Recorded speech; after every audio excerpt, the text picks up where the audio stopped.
Yeah, you know what time it is. No scripts, no filters, no fear. We said what we said and meant that. Off the record. Off the record, yeah, we keep it real. No filter shit, we say what we feel. Politics, stories, truth on display. Come on. We talk that talk in our own way.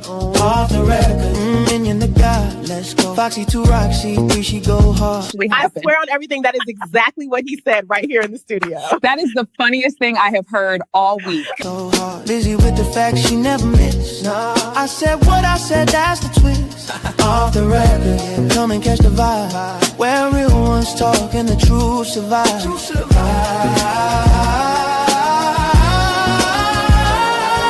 Late night truth, we don't just speak. Nah. We pull the roots from what they keep.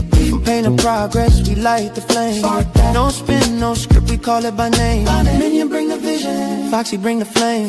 Lizzie drop a cease, it'll never be the same. Never. I said what I said, say it loud, no shame. We take the truth global, remember the name. No apologies, no disguise.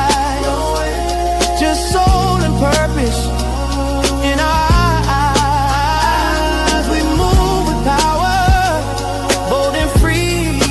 Say it loud, you gon' feel this energy.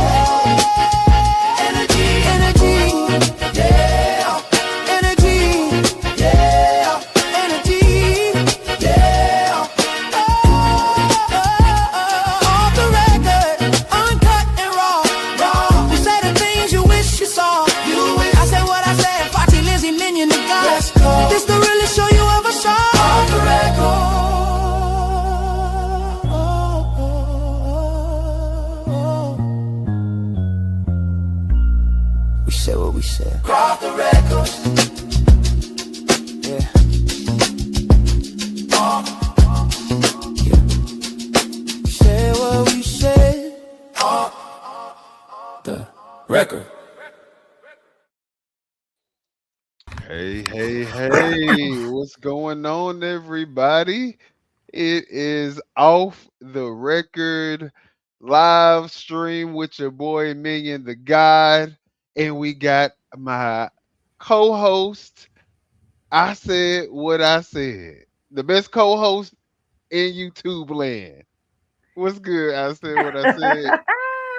Hey, everybody. Nothing's going on, Minion. What's going on, everybody? Welcome to the show.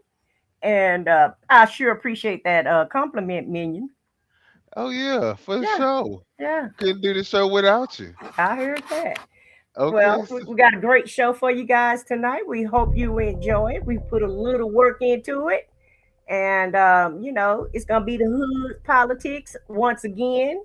And we're going to bring our best, do what we do. Yeah, I think we rebranding ourselves because I think we know that there's a lot of people who talk politics, but not a lot of people in the sector where the hood people live. So right, we want to be able to bridge that gap. Right. And so we want to inform the people. Right. Absolutely. And just in case you're not paying attention. Now, before we get into the shout outs, guys, hit the like button. It definitely means a lot to us. We also are trying to grow the channel, so if you haven't done so yet, make sure to hit that subscribe button. Make sure you take your ass over there to I Said What I Said and subscribe to that channel as well, along with, of course, Off the Record, the native channel here. So with that being said, let's get into the shout outs. Okay. And I do have my channel link in the chat, so you don't even have to leave the show to subscribe. Just hit the link and we'll go ahead and add you to the family. But yeah, let's get into these shenanigans tonight, Minion. All right. And we do have one person who has spoken in the chat. So welcome. What is that? RXA or something? RX. RH3EY. Welcome, welcome, welcome, and thank you for being here. All right. So, with that being said, y'all, we already know the Orange Goblin, the what you call him? Orange Agent Agent, Orange. Agent Orange, Agent Orange. Yeah, Agent Orange. Cankles McTaco Tits, who always Trump always chickens out.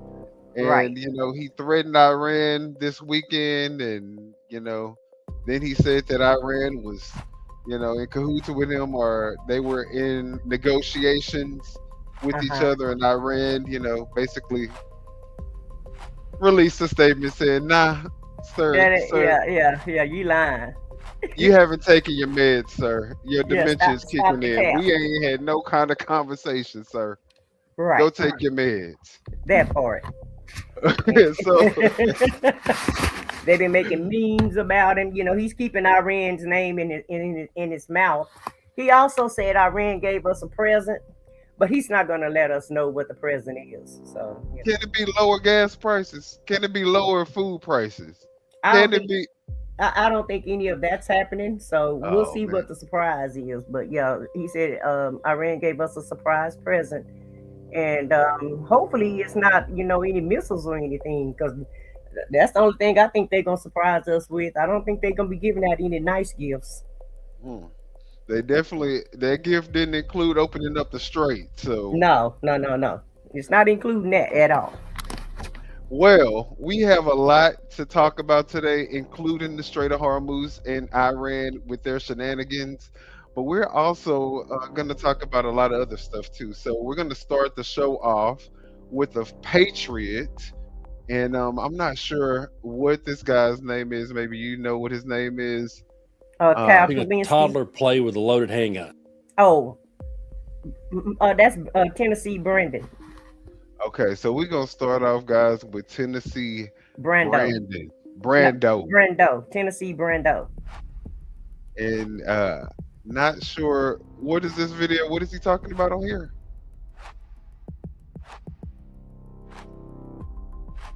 But we're gonna watch it. So there are some Republicans who are urging J.D. Vance to invoke the 25th Amendment. I don't want to get people excited about this. I don't want to say, oh, yes, it's going to happen. But it is good to hear that a couple of Republicans are looking at that as an option because, folks, the truth of the matter is we have an unhinged lunatic at this particular moment running this country. And it's literally like watching a toddler play with a loaded handgun. Every day you wake up and you say to yourself, where are we going to go next? What kind of chaos is going to be created next? And how are we supposed to juggle this for another 3 years? How do we make it through this with Donald Trump just going completely chaotic? I know there's a lot of people out there in his little cult that loves the chaos and they love the reality show, but we're talking about people's lives and we're talking about the world economy. We're talking about world peace. We're talking about everything. This guy absolutely has to go.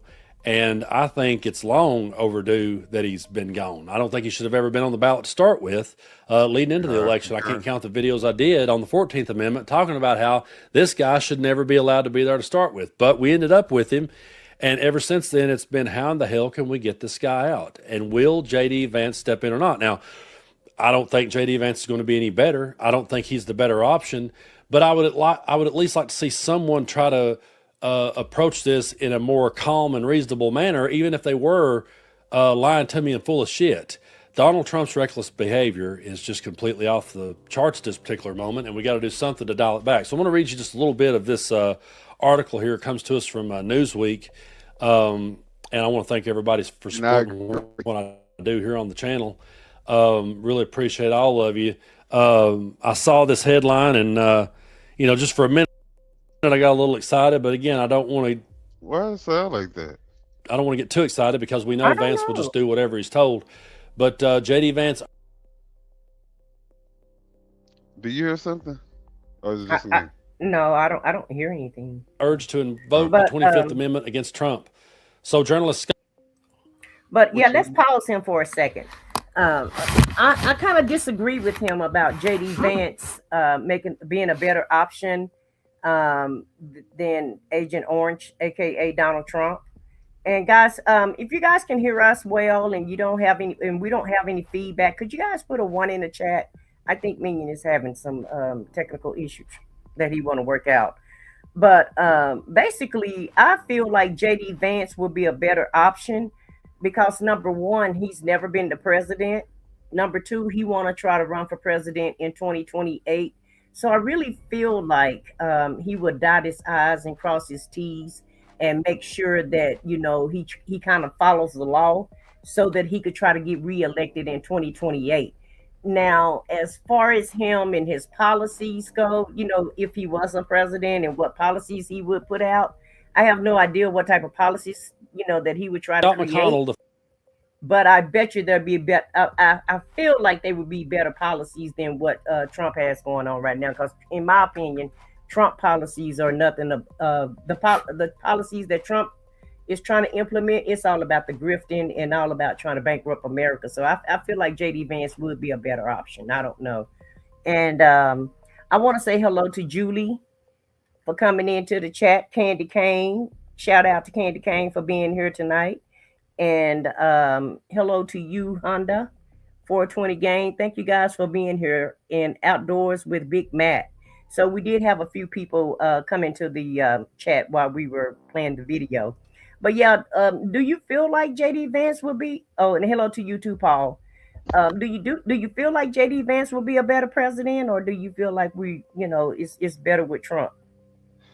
Do I feel like you're asking me if I feel like JD Vance would be a Yeah. better? No, no. Look,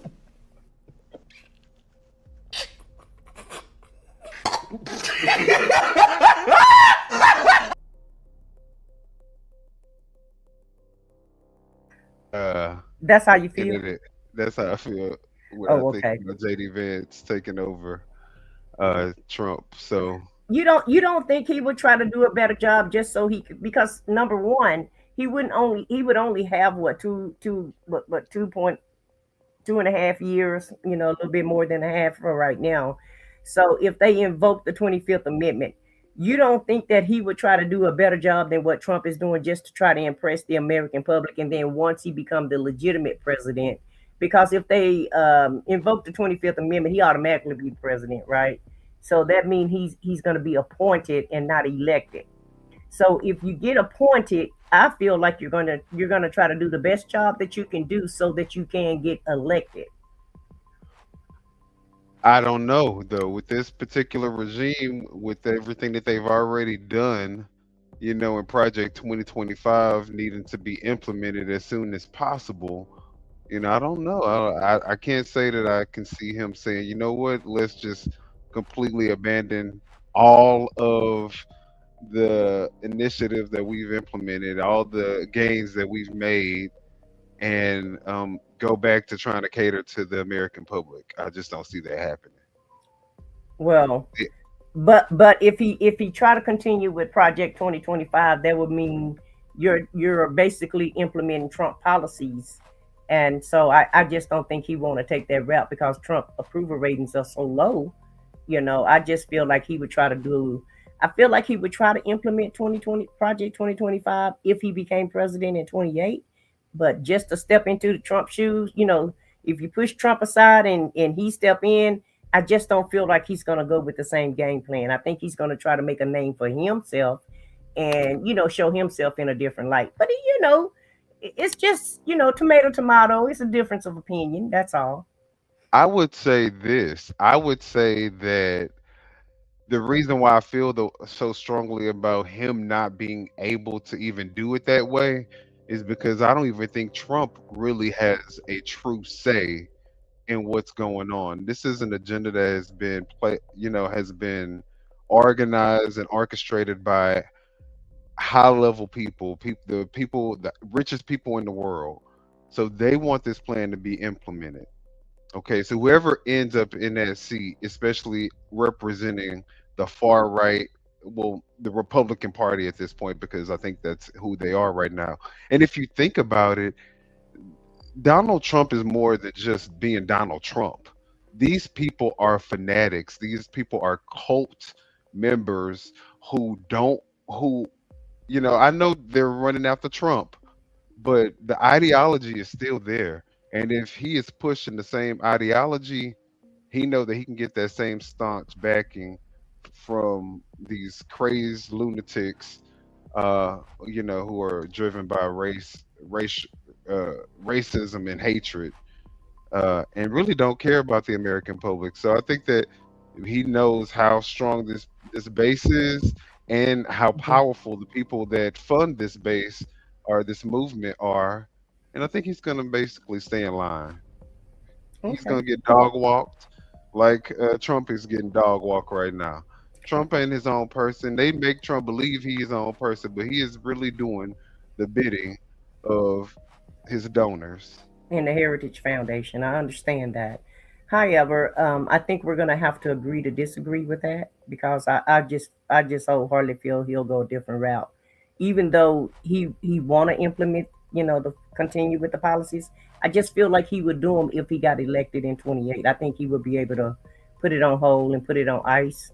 And number two, Try to MAGA, regain the uh-huh, American yeah, try to regain trust. the trust of the American public. And number two, MAGA don't really care for JD Vance like that because keep in mind he has an Indian wife. Even though Trump Right. got a, even though Trump got And they all know he a wore wife from mascara and Slovenia, yeah, yeah, yeah. but he's Trump, so for whatever reason he doesn't have to follow the same rules as everybody else does. But JD Vance has been mocked for having a wife that's so dark and she's from India. So I don't think MAGA approve of that. Yeah, yeah. I really don't That's think why I that say what I said. outside of Donald Trump, Hmm. MAGA would approve of anyone in this damn cabinet. Even No, Pam Bondi white ass. I don't even think they would approve of her if it wasn't for Donald Trump giving his stamp of approval. I think yeah, they yeah. all can't nobody they can't stand none of these people in this cabinet. From Stephen Miller, who seems to me to be a sociopath or have some type of mental disorder. And that's just my opinion. I'm not any type of person that can say anything about people, but something ain't right about him.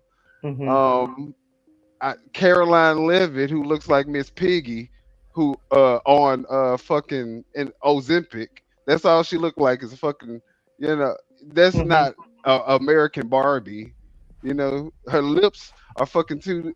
She at 26, she gets more injections and they still ain't even amount to nothing. Hmm. So she they don't want her to represent them. And then, of course, those are the. But if we go down the list, none of those people aligned with MAGA. From Marco Rubio to JD Vance to And don't uh forget, Agent Orange is not really aligning with MAGA this time. And that's the whole thing. See that I feel like that's the part that you're missing. You have to groom MAGA to make them feel like you're on their side, and then you throw the whammy at them like Trump did. Because the first administration, he played like he was on their side. He also played like on the campaign trail that he was on their side and he was going to implement, their policies: no wars, lower prices. You're going to have affordable living, he and gave none of them his own Bible. That's yeah, how much he yeah, played into that yeah, white he played Christian. them. Yeah, Yeah, he played them with a bunch of lies. And now that he's in office, he's doing what he want to do. And I feel like JD Vance would do the same thing. I just feel that way. yeah. He said, well, he did tell the people. He said, you only have to vote one more time, just Yeah. one more time, and you won't have to do it again. And you never have to vote again.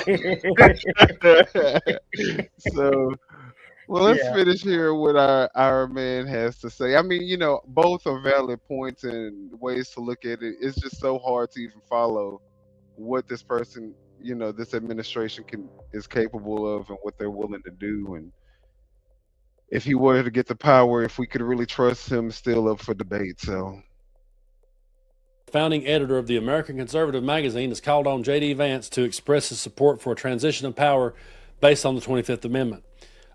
McConnell wrote in a post on X on Sunday, "My advice to Vance is announce your support for a 25th Amendment transition.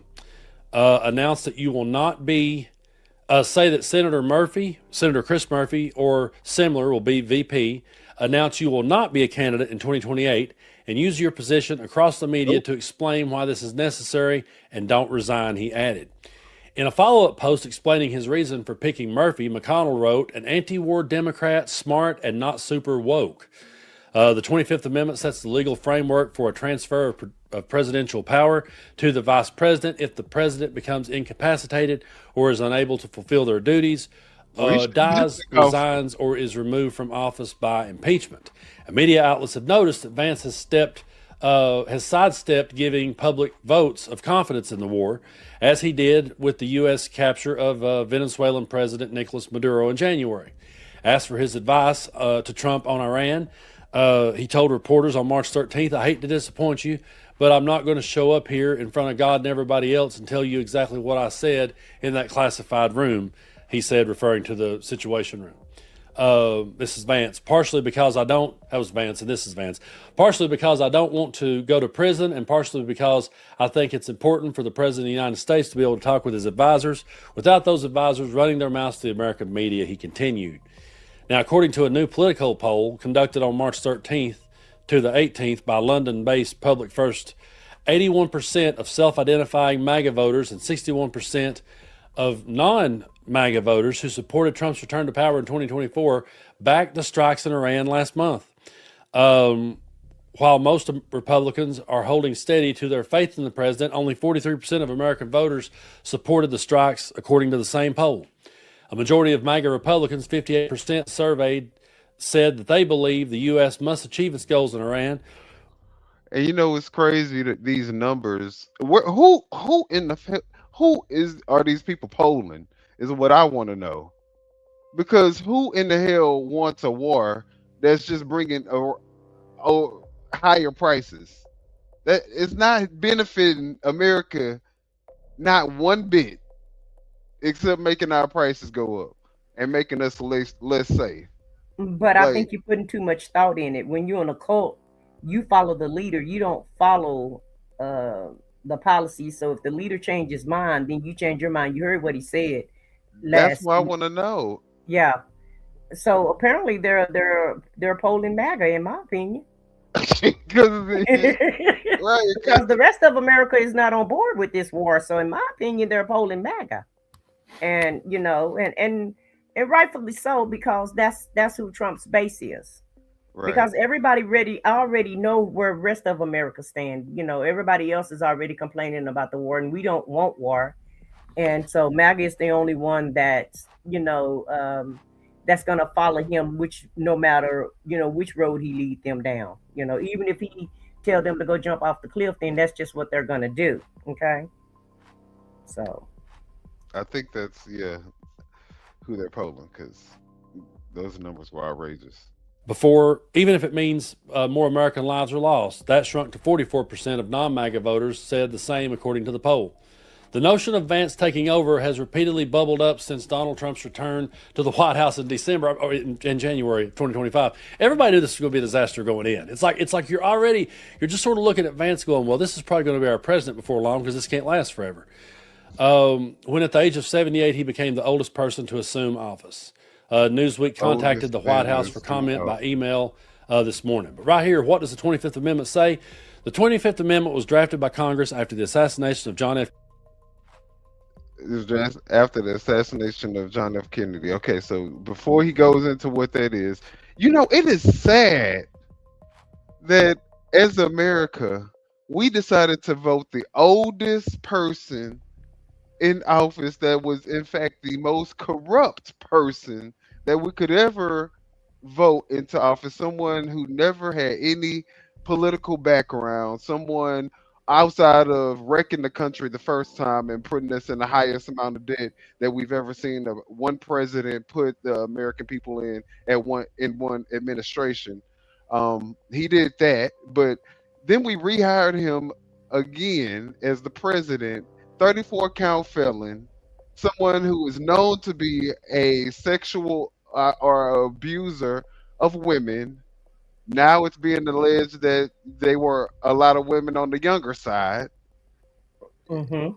Like, is this how depraved our country has become, to where We would rather put someone who is clearly closer to dementia and one foot in the seventh floor of hell and foot in America. But like, why? What are we seeing Trump that he had to be the president? I don't Well, understand it. I think you're not putting all the components together.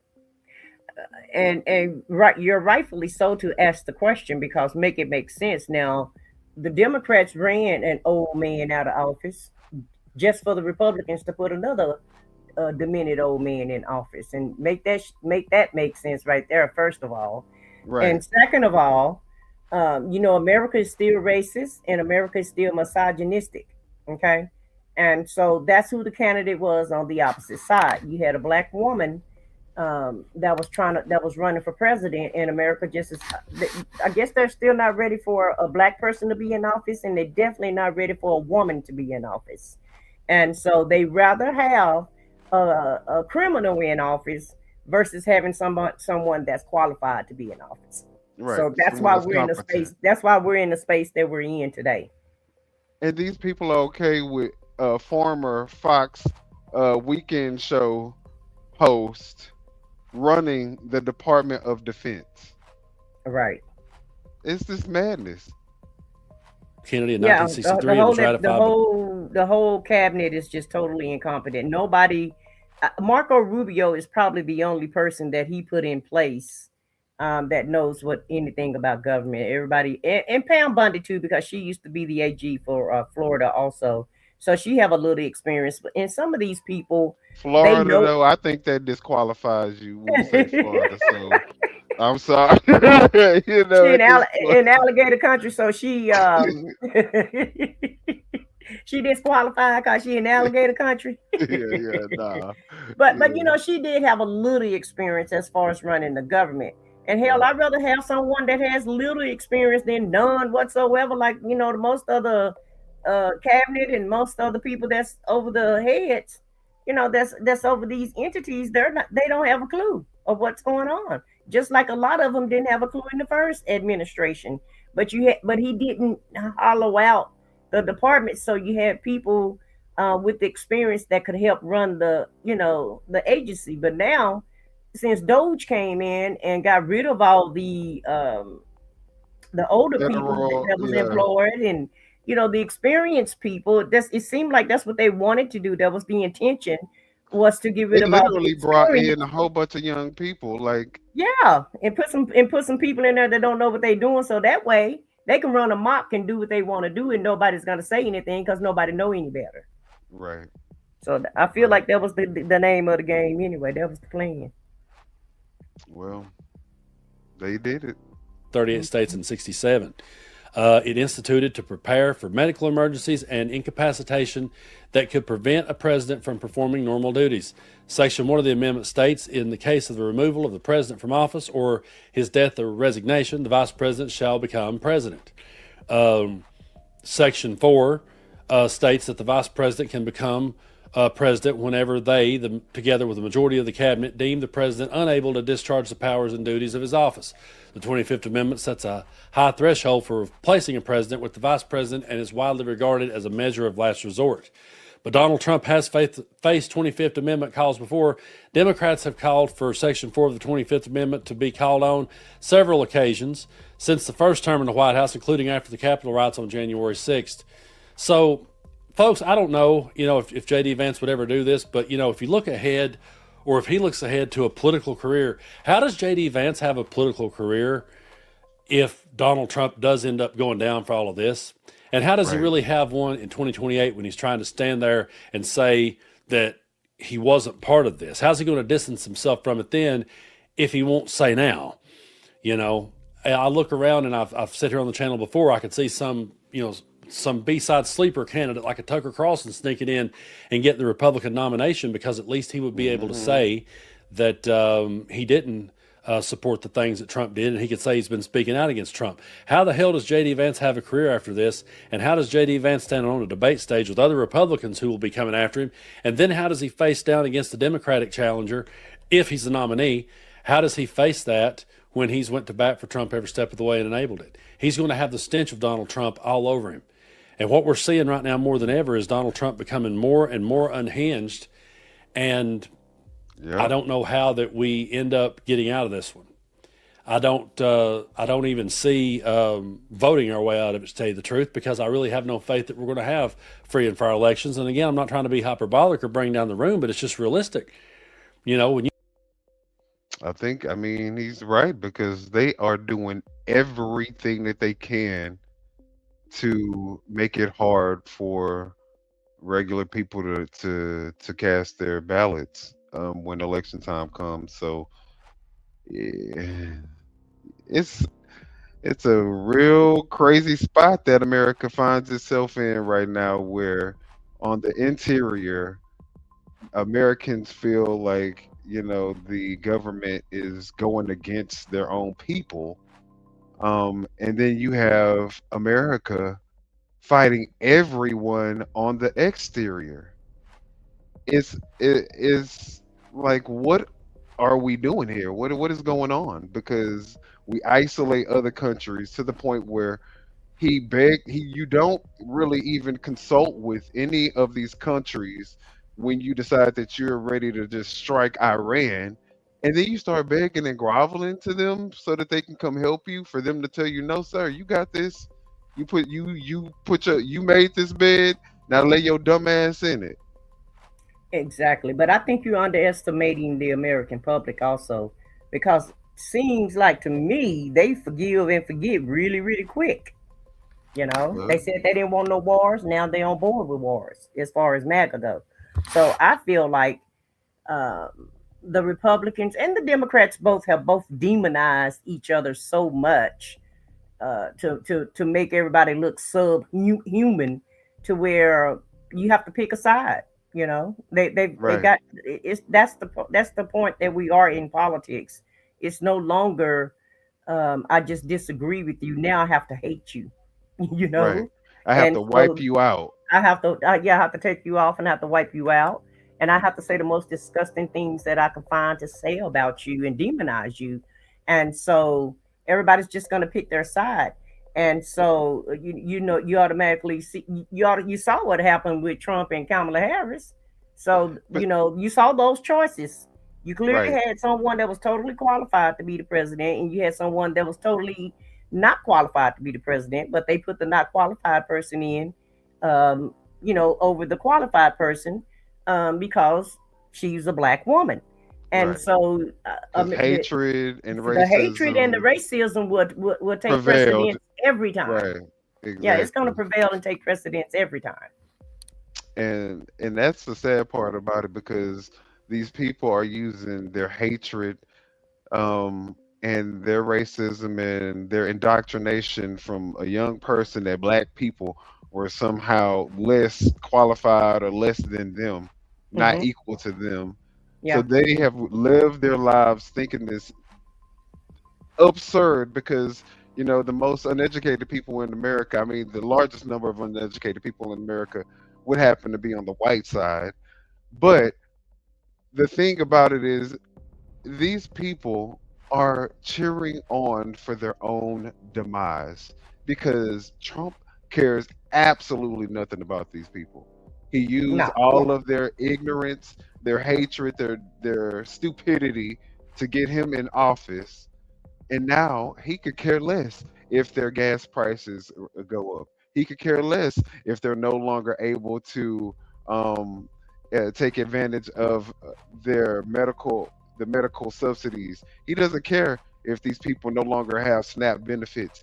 He could give a fuck less, and the people who are still supporting him are so stupid that he's like, just a little sacrifice for a better future. This is all you're gonna see everything come into place if you just sacrifice a little longer, and just a little longer, and just a Well, little more. right, right. It's And they're always like, just give me a little bit more, give me a little bit more. Meanwhile, he's yeah, continuing to grift off of them and enrich his pockets while America go bankrupt. and we're gonna talk about the fact that we are literally on the verge of bankruptcy, and we may already be there because these are just the It ain't numbers no that are coming verge. We out. are bankrupt. It's not on. We not on the verge. We are bankrupt already. Yeah, The Federal Chair said that we're insolvent, so that's bankrupt in my mind. I mean, it's definitely grounds for normal people to file for it. So, um, the one thing that we can go ahead and move over to, that's pretty much the end of that video. But there are a few videos in here that we want to talk about, and since we're talking about insolvency, I think that we should go ahead and bring in Tabitha. I know her name. um, she's going to tell us about the current state Yeah, and of. shout out to Tennessee Brando for that video. And y'all go ahead and go subscribe to his channel if you like his content and you want to hear more of, the insightful things that he has to say, because he's definitely keeping up with the politics. Absolutely.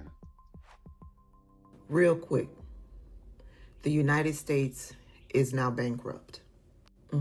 Under Donald Trump's leadership, the Treasury Department just declared that the United States is insolvent, and news media is not talking about it.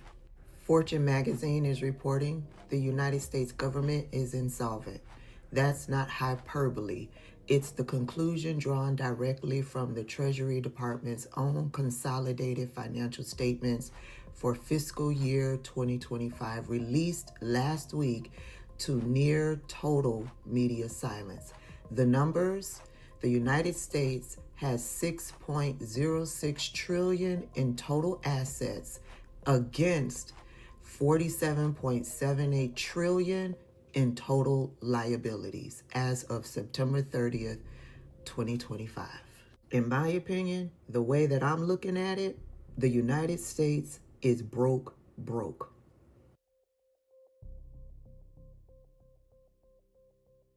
Dang, I can't forget. I keep forgetting, but y'all, 6 trillion over 47 trillion. That is insane. And Insane.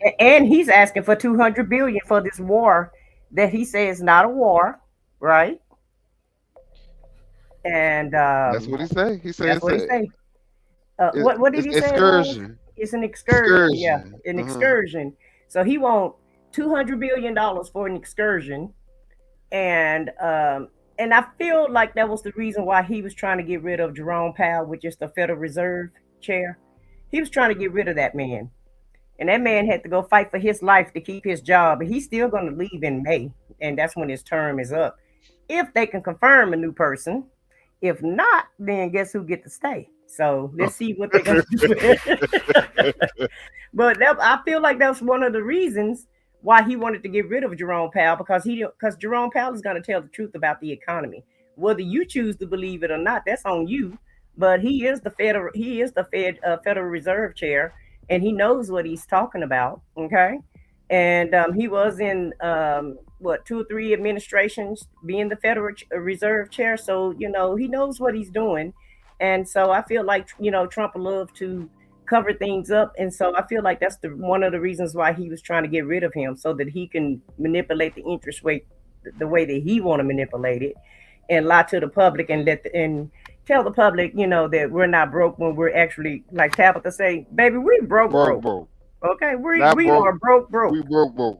So that means your kids, my kids, your grandkids, your great grandkids, everybody's gonna have to pay for this. Gonna have to pay the price for Trump being in office, and it's gonna last for generations. Okay, it's not gonna just be this one administration. One and done. Yeah, it's not gonna be one and done. So what they're gonna have to do now is they're gonna have to start printing money, and when you start printing money, that's gonna cause stagflation. Inflation. Yeah, it's going to cause stagflation. And it's going to cause inflation, and the value of the dollar is going to go down. Watch and see, before it's all said and done. Unfortunately.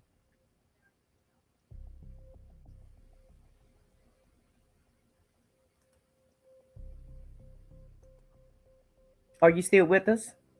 Yeah, I'm still here. I Oh, thought I okay. was trying to get her to play again, but she ain't playing. She ain't playing again. Hey, Mhm. SBK and Candy Cane, thank you guys for The coming in. United States has What's good, everybody? $6 What? trillion. Let's look at it like that. Why is it Why is it skipping? Trillion, but it owes $48 Mm. why is it moving like that though? trillion. I don't know. That's problematic. Now that's more than problematic. Right. It's Yeah. scary, is what In it my is. world, that would be considered broke. That would send us to the bankruptcy courts. Well, you know what? Since she playing crazy, I'm gonna try this one, and this one will also kind of help other people who may not understand. Tabitha. Definitely nothing to see here. Move along. Fortune magazine doesn't know what they're talking about. So you're aware, the U.S. Treasury just declared the U.S. insolvent. Insolvent! That means this motherfucker has bankrupted the United States. Huh? A man who has bankrupted everything somehow is now also bankrupted our fucking country. The U.S. government is insolvent. This is not hyperbole. It's a conclusion drawn directly from the Treasury Department's own consolidated financial statements for fiscal 2025. Okay, so the numbers, 6.06 trillion in total assets against 47.78 trillion in total liabilities. But here's the best part. As of September 30th of last year, let me put this into context so that you might understand. If Donnie goes to McDonald's and wants a Big Mac, and the Big Mac is $47, and he says, all I have is $6, they're gonna say, get McFucked. Like, excuse me, bitch? No, McMotherfucker, you're not getting a Big Mac because you don't have McMoney to McFucking do so. It's fine, it's fine. The world's on fire, and this She enjoyed doing has this. bankrupted the fucking country. Nothing is real anymore. Do with that as you will, because nothing matters. Nothing matters. Yeah, I mean, I totally agree with her. Like, you Right. can't go to McDonald's and get a $47 burger when you only got $6, y'all. We broke. Right. Yeah, we broke. In America's reality, guess what though? He can print out as much money as that motherfucker want to print out. So he don't give a damn what the state of our debt is. He doesn't care about that. He gives no fucks about that. He's still asking for $200 billion for this excursion, and not because we need it. In fact, I think we have a clip of him. And also, too, don't forget, he's trying to sue the IRS for $10 billion. Not only are we broke, he's trying to make us broker by trying to sue the federal government for $10 billion. So, make that make sense. And also, too, we forgot to shout out to Facebook for joining us tonight, because we are streaming on Facebook as well. And so I just want to say hello to everybody that's watching from Facebook. So shout out to you guys for joining us tonight. All right. Not sure if anybody's here, but thank y'all for being here if y'all are. And I think we got a clip of him asking for that world, and the Democrats inflame it. Largely the Democrats inflame it. Let me just talk about the others. So ICE has done very well. Oh, no. Is this it? Oh, wait. Mr. President, do you still need $200 billion? It's always nice to have. It's always nice to have. It's a very inflamed world, and the Democrats inflame it. Largely the Democrats inflame it.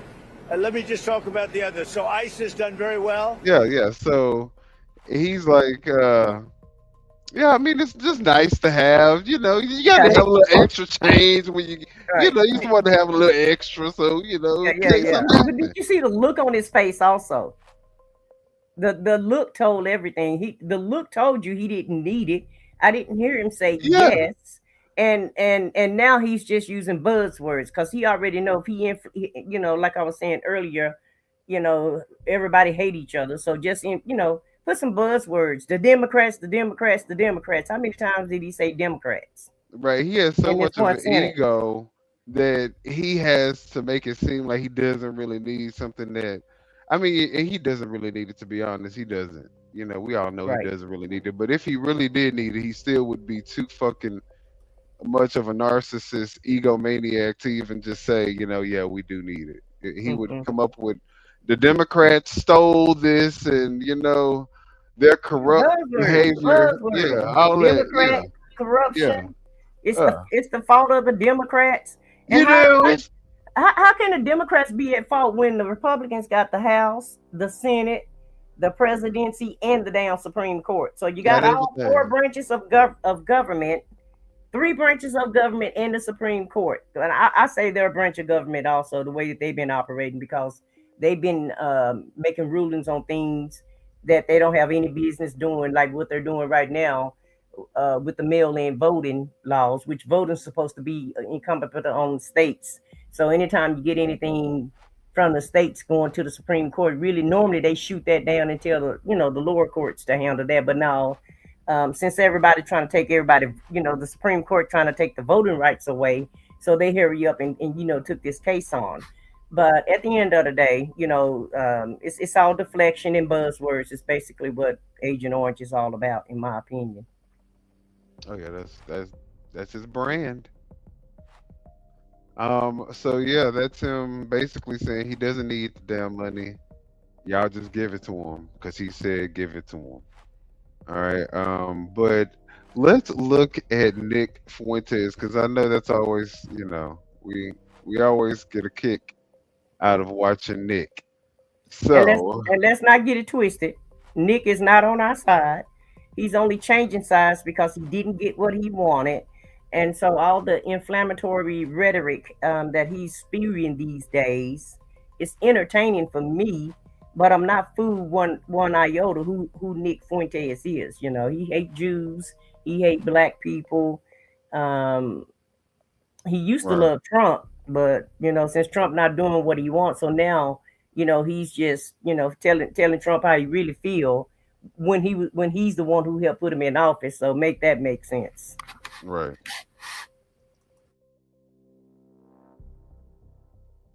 Like I said, day 24 of the conflict. We've now entered the fourth week.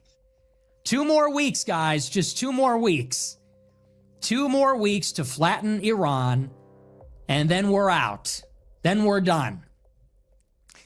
And our big development for today is about the mother of all tacos. Trump always chickens out.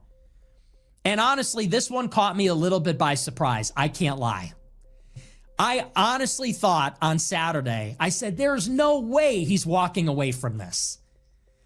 Because my gut, and I'll explain it in just a moment, but my gut was, he always chickens out. Every time he does this, with Russia, with China, with North Korea, with Europe, with Canada, with Mexico, he always makes these big over-the-top threats and ultimatums. And then invariably, every time, he always chickens out. And so he'll tell Invariably. Russia, you've got 60 days to make a deal, or else, I don't know, something's going to happen.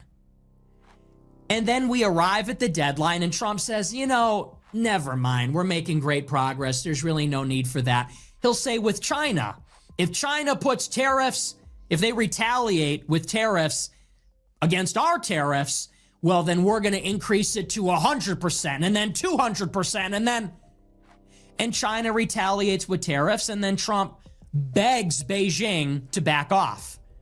So this has been the pattern over the past year and a half. You had this in the first administration, but it's really a problem in the second term. So on Saturday, Trump issues this huge ultimatum against Iran. I didn't get a chance to cover it because I didn't do a show on Saturday.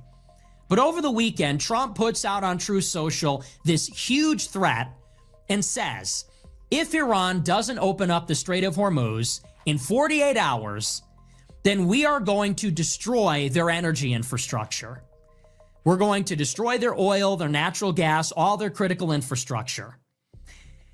As we have talked about up until this point, this is the nuclear option. Not the literal nuclear option, which might still be on the table, but this is a huge red line in the conflict to cross. If he did that, it would constitute a significant escalation, which Trump has been trying to avoid, actually. And we talked about this all last week. The reason that Trump and the United States don't want to make this an energy war is because, one, an energy war of any kind will constrain the global energy supply and cause inflation. Exactly. Everything runs on energy. It's a global transportation, economy, industry, all of it. It all runs fundamentally on electricity and fossil fuels. And even the electricity runs on fossil fuels for the most part also. So if we attack Iran's energy, we constrain all the energy and prices go up. But then additionally, Iran can do the same thing to us and our energy providers. And so what we do to them, they will visit upon us, and the effect is compounded. They will attack the energy in Saudi Arabia, in Qatar, elsewhere, and that will further constrain the energy supply, further increase prices.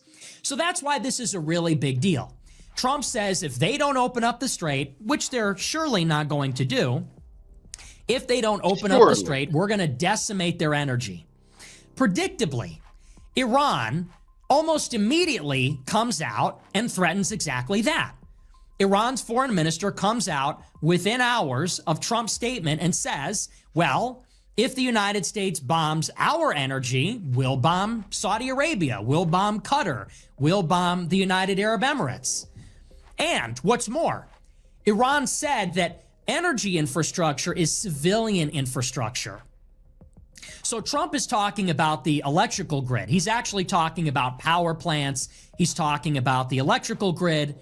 He's actually talking about the supply of energy in Iran.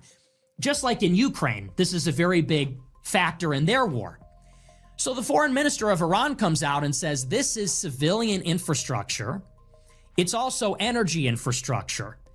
So if we get hit in that way, which technically is a war crime, then we will not only retaliate against the Gulf energy infrastructure, Saudi Aramco, Qatari LNG, and other energy infrastructure, but Iran says also we will attack other civilian infrastructure like desalination. Now, if you know anything about the Arabian Peninsula, it's a desert. They don't have drinking water. They don't have fresh water supply there. They don't have lakes and rivers like we do.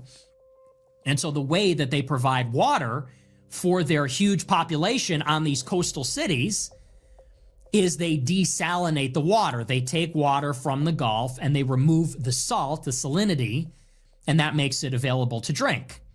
And these desalination plants in Qatar, in the United Arab Emirates, they supply the drinking water for the entire population. And if those desalination plants go offline, they only have a supply of drinking water for about a month. That's a big problem for the millions upon millions of people. And that's the reason why Trump keep giving a deadline, because he automatically know everybody is going to lose if you start trying to decimate their energy infrastructure. And Iran is not playing with Trump. I think Trump thought that this was going to last like 2 weeks.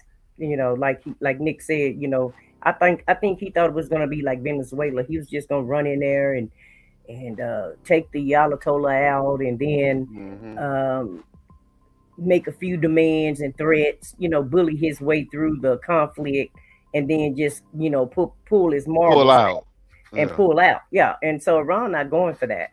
Okay. And Iran is ready to decimate everybody that's in the Persian Gulf, that's in the Arab world over there. They're ready to tear everybody down. They're gonna bring the whole house down. And when you do that, and you start messing with all these other Arab countries, then it's going to cost some money for everybody. It's going to cost the United States money. It's going to cost other countries money, and it's going to cost the Arab nations money and destruction. And we're all going to be in the same position if we tear each other's infrastructure down. We tear each other's energy infrastructure down. Everybody is going to pay the price for it. So, and then, like he said, hopefully they're not going to launch any nuclear weapons. But as crazy as Agent Orange is, I wouldn't be surprised if he's not thinking about doing that next, just to try to get his way. And it's all a damn shame, because all of it is just to deflect the Epstein files that people are, kind of forgetting about. Because basically, I feel like he launched this war to turn the news cycle around so that people won't be so focused on Epstein files. So that especially the national media. Social media is still trying to keep it alive, but the national media is not talking about Epstein like they were before he entered this excursion, as he say, quote unquote. Yeah, they definitely done moved on. That live in these cities that rely on that for water. Otherwise, they die. Very quickly, you have forget about energy prices, forget about inflation.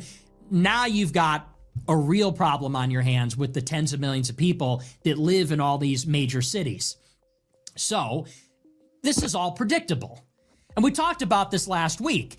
It cannot become an energy war because Iran actually, in this narrow context, maintains escalation dominance. And that means that they hold the ultimate checkmate. They have the ace up their sleeve. They have the better hand in this. They can always take it further.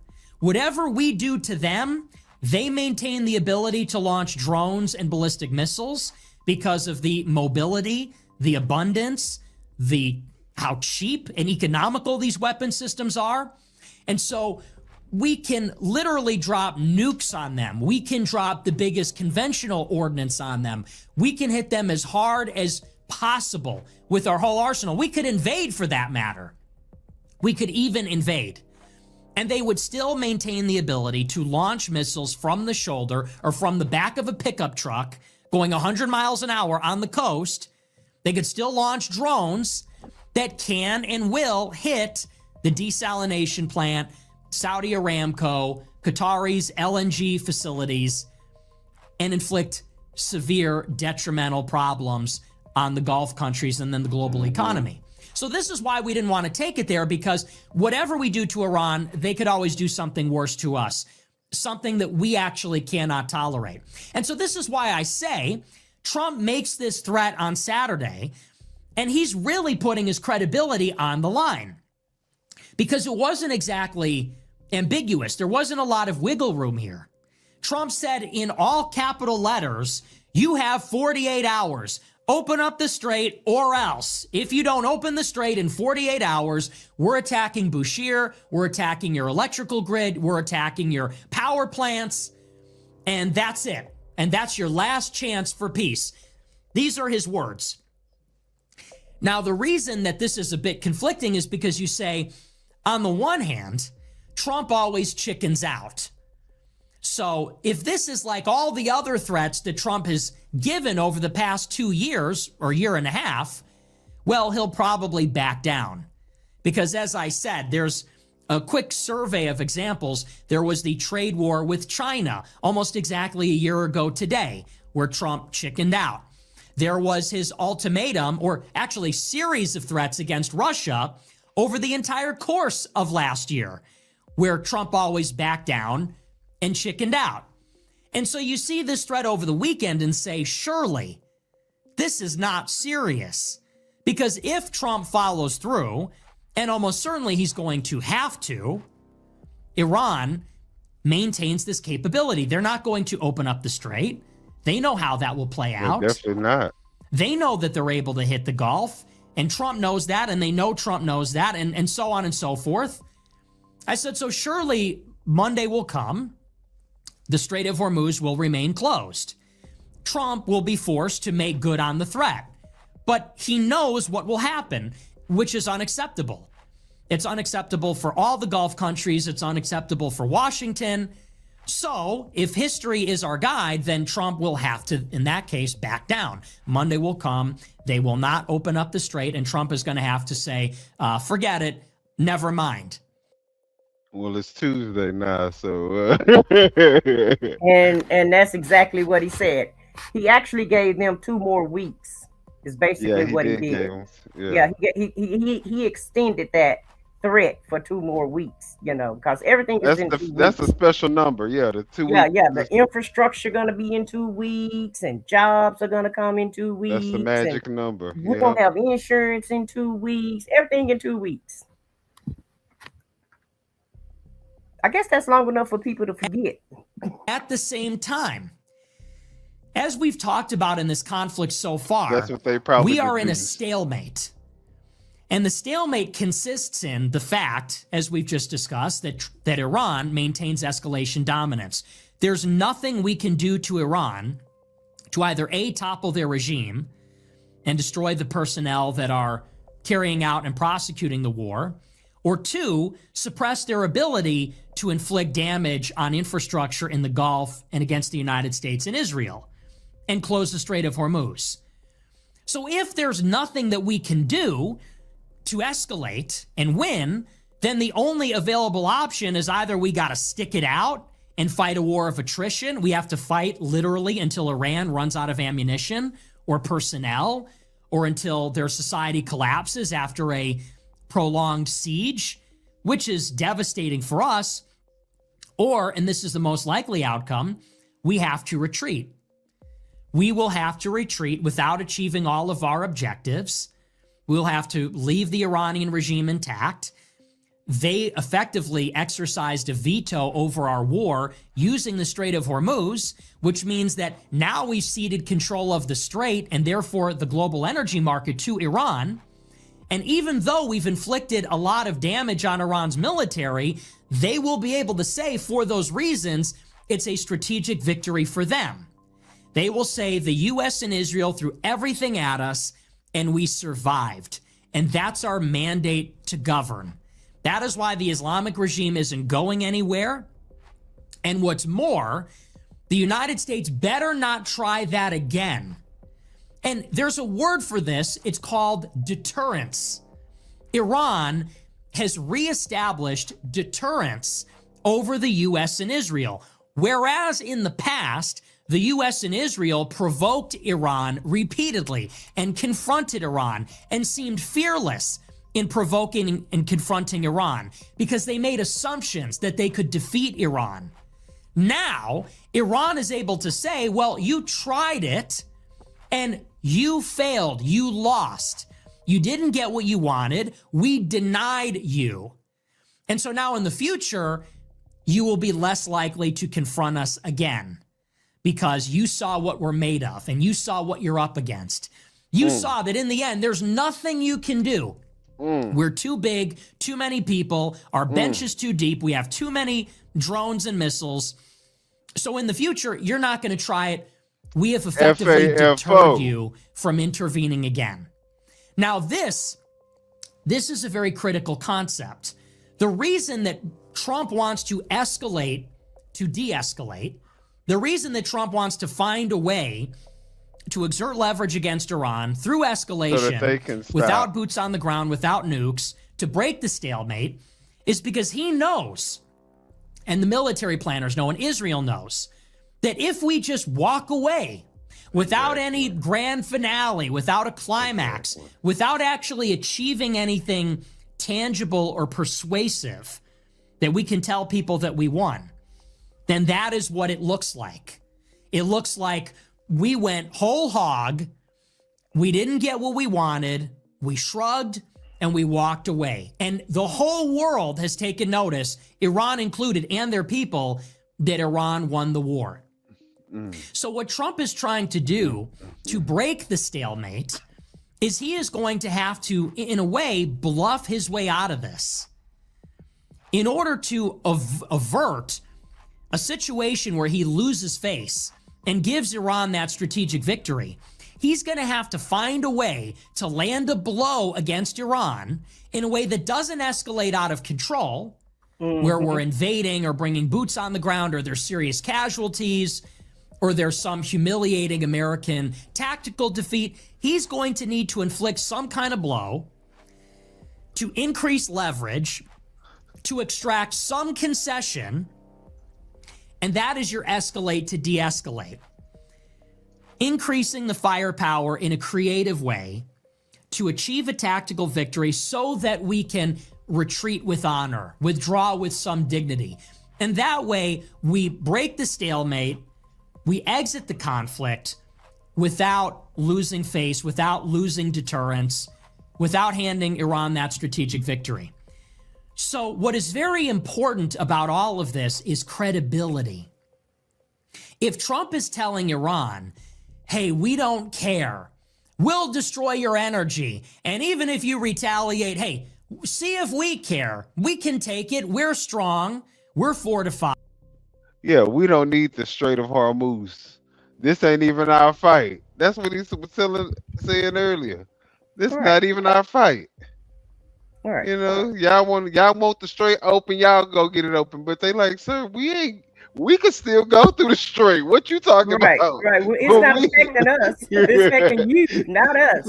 And if you'll notice, Trump is going around saying, we already won the Iran war. How the hell we done won the war? Well, first of all, you said it wasn't a war, because every other clip, it's a war, it's an excursion, it's whatever, you know, except for war, because he don't want to call it a war, right?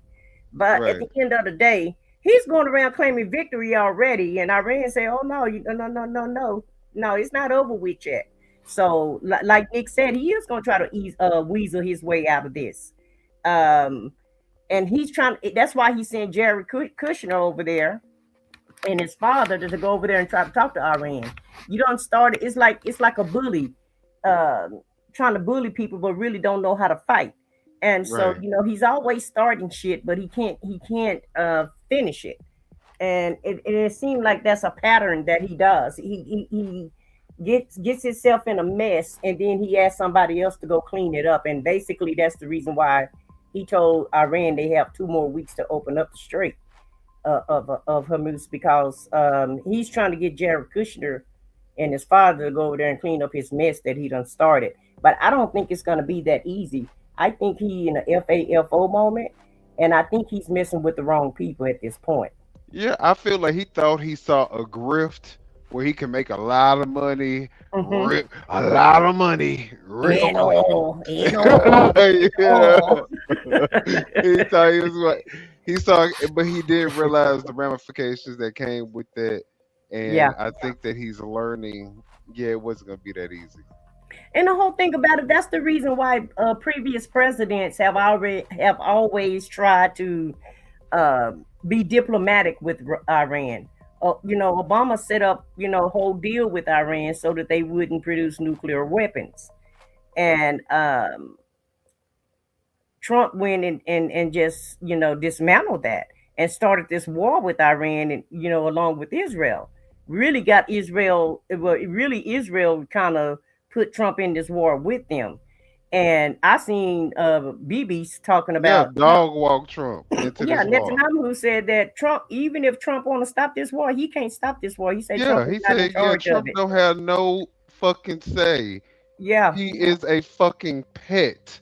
He did right. what we made him do, what we couldn't make anybody else for 40 plus years do. He was Any other stupid enough. administration, we got the y'all put the dummy in office, the 34 convicted felon, the person that probably is not smarter than a 3rd grader, let alone a 5th grader, the Mhm. person who has to wear orange makeup before he actually comes out to speak to the American people, the person whose cankles are so fucking big, even with compression socks, that it looks like he got fucking bell bottoms on because his fucking ankles are so fucking swollen. This is the person that y'all put in office that Netanyahu dog walked and told him, make sure that you have them fucking troops ready because you striking on this day. and get that shit straight, and he got it straight, and he did what the fuck he was told. And now Stop what are we playing. doing? Deploying troops on the ground. We're deploying troops so that they can be boots on the ground at this point. Pretty much. Yeah. For Israel. Because what the hell are we getting out of this? Again. Can't Nothing. nobody tell us what we get out this damn war. But higher gas prices. Okay, I finna say, we got broke pockets is what we got out this war. Exactly. Trump has to effectively convince Iran that he is suicidal. He has to convince Iran that he is willing to do things to them that might be detrimental for us. Let me just pause it right here with that dumb comment that you just took off. First off, how were we at war with Iran and we done gave these motherfuckers weapons and money? So we funding them to be at war with us? Maybe you should do your research. I ain't gonna even entertain that comment any further because it's stupid on its face. But we don't care. It's a confidence game. It's a game of chicken. He's got to bluff his way out of this. He needs to convince them he's serious, that he might invade, that he might send a ground force in, that he's willing to drag this on for 100 days. I think that's what a lot of these leaks and planted stories and even logistical moves are about. When they say we're preparing for a 100-day conflict or going into September or the fall, what they are signaling to Iran is, don't think you're going to stick it out. Don't think you're going to wait us out and you're going to bleed us with oil. They're almost communicating an irrationality. It's a madman strategy. They're telling Iran, if you think that you've got us by the balls, if you think that you're going to use the oil market to hurt us economically and you're going to force our hand and you're going to somehow get out of this scot-free, you're mistaken because we're settling in for the long haul. And I think that's why they make those moves. Because every time you see a statement like that, every time you see a story like that that says we're moving intelligence and logistics personnel down to Florida until September, when they say we need $200 billion to fight a 6-month war, when they say these things, we're going to hear that and groan and say, oh, another forever war. When Trump says, we're considering boots on the ground, I don't care about the poll numbers, I don't care if it's popular, we groan, but Iran says, maybe they're serious. And then the planners in Iran have to wonder, are we overplaying our hand? Because if there's a chance that the U.S. and Israel are crazy enough to stick it out, if they think, again, and they might not be certain, but that's all they need is a seed of doubt. If they have any doubt that the Strait of Hormuz strategy is working or not, and they think maybe the U.S. can tolerate the hit to energy, the hit to the economy, that they have an appetite for a protracted attritional conflict at a low level, well, they're going to start to ponder their mortality. And they're going to wonder, how much of this can we take? Sure, we can close the strait and it will cause inflation and there will be some difficult correction in the U.S. economy, but we're literally going to get assassinated. In a long enough timeline, if the war does go on until the summer or the fall, the leadership might actually get killed. And with all these airstrikes at this pace, thousands of airstrikes every day, maybe we won't have a military by the end of this, and maybe Iranian society will collapse. But in order for Trump to achieve that effect, he needs them to be confident in his threats. He needs credibility to reestablish deterrence in the other direction. And so this is why on Saturday, when Trump made the threat, I said, although he always chickens out, he's gonna have to follow through. Because although Iran's retaliation against our energy would be devastating if Trump followed through, if he chickens out, it might be worse.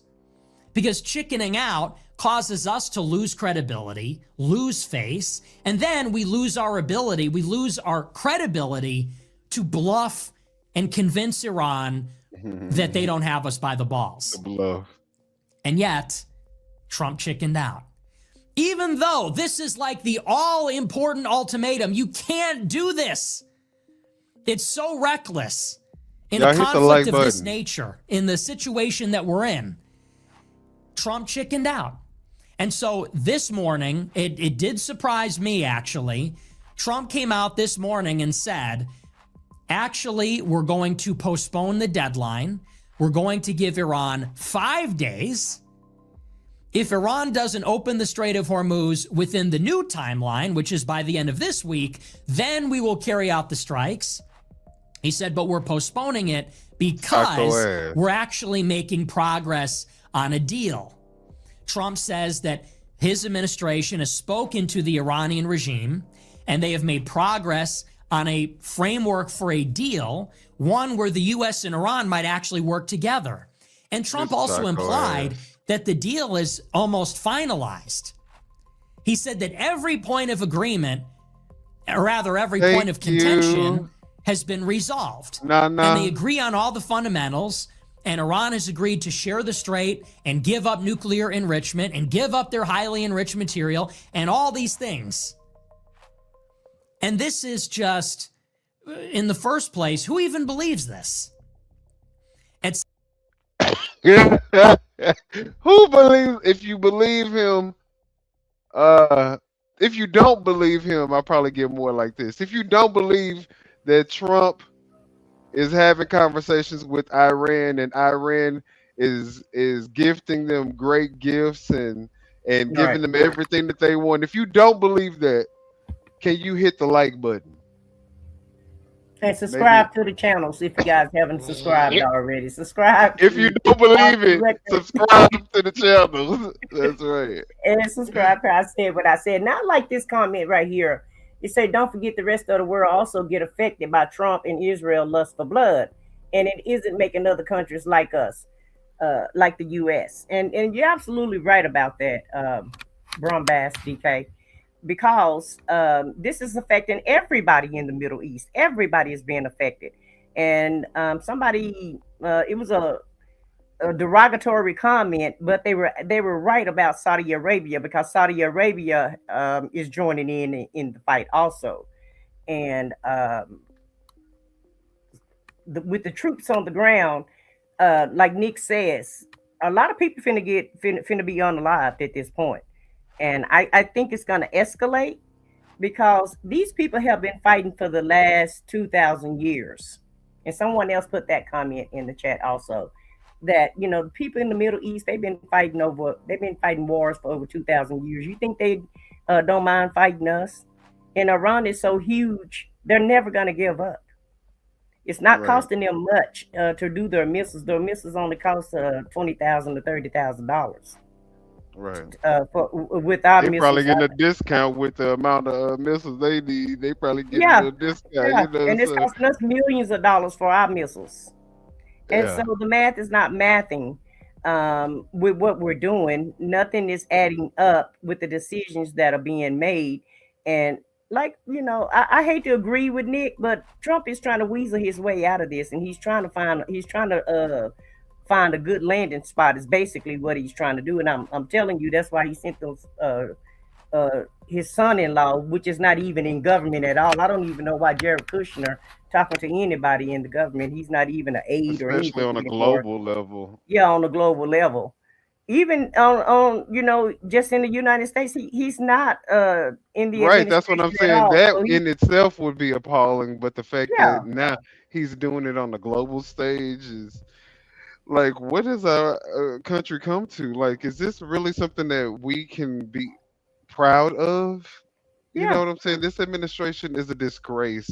It is the laughing stock, not only of the people who don't like him in America and the leaders across the world, but even every citizen, every resident in all of these countries are looking at America and laughing at us. And at this point, I don't even know if they're laughing so much as saying that they, you know, we are really despicable people. Because why are we doing the things that we're doing? Right. Why do this administration have this insatiable lust for seeing so much bloodshed? so many innocent people die? I'm not understanding this. And then all of the administration is okay with this genocide that's taking place in Gaza that has been orchestrated and facilitated and enforced by Israel. I'm not a big, I don't know nothing about Israel, but I do know one thing. They're the reason why whatever's happening in Gaza is happening. And then Yahoo like that shit. Right. Well, he's the orchestrator of all of it. So of course he likes it. Right. 7:30 a.m., Trump comes out in the press pool and on Truth Social, and first of all says, never mind, forget the 48-hour deadline. We're postponing it by 5 days. And you think, this is just not serious. There's nothing serious about any of this. Trump is not serious. This is not a serious government. This is a joke. They're lying. I don't believe them. They're flying by the seat of their pants. Everything they do is ad hoc. Everything they do is last minute. There was no plan going into this. There was no plan B. And so they're literally making it up as they go along. And this is just ridiculous. And so Trump says, we're calling off the deadline. Okay, so every day it's something different. You have no credibility. Nobody believes even what you're saying. It's all a lie. But then he goes into the press pool and says, we've talked to Iran. We agree on everything. They've agreed on every point. And you say, that's a lie. Who believes that? I don't even believe they're talking to the Iranian government. Who would they be talking to? I don't even think that's the case. You're not talking to Iran. And then he says, well, we're reaching a deal. We have a very strong deal and we have all this agreement. No, you don't. Trump said that Iran has agreed to share the Strait of Hormuz with America. Why would they do that? If anything, it's the opposite. Iran has said, even when the conflict ends, there will be a new dynamic in the Strait of Hormuz. Ooh. Meaning they want control over the strait the way that Egypt has control over the Suez. And if you don't know what that means, it means they want sovereignty over it. They want the Strait of Hormuz to be effectively Iranian territory. And that means they want to charge a toll. So all the shipping that goes through, just like the shipping that goes through Panama, and just like the shipping that goes through the Suez, after the war, they want to extract a fee, a toll on all the shipping that goes through. So that's what they're saying, and that makes sense. They've earned it. They've fought for it, and they've won that. Yep. They have that right now. It was reported today that a few tankers paid a $2 million toll to cross the strait this morning. So they have that. They fought for it. They have it. And we have no ability to suppress that. So why then would they agree to share this newly won capability with the United States, their mortal enemy? It doesn't make any sense. And their demands, if you read them last week, are opposites. Iran demands that the U.S. leave all its military bases in the Middle East and pay reparations and give them control of the strait and never attack Iran again. Those are Iran's demands. And the U.S. demands are that Iran cannot have any ballistic missiles and they cannot have nuclear enrichment and they have to give over their highly enriched uranium. And these two positions are completely the opposite. And yet Trump in the press pool says it's basically a done deal. So what is really going on? That's the question. And we're going to get to the bottom of it. This is a story from the Wall Street Journal. We'll work through some of these announcements and then we'll talk about a few different aspects of this. It says, quote, on Saturday night, President Trump, who spent the weekend at his Mar-a-Lago club, gave Iran an ultimatum to reopen the Strait of Hormuz within 48 hours, or the U.S. military would obliterate the country's power plants. 2 days later, as word of the discussions in Riyadh made its way to the White House, Trump reversed course, embracing diplomacy with Tehran and putting his threatened strikes on hold.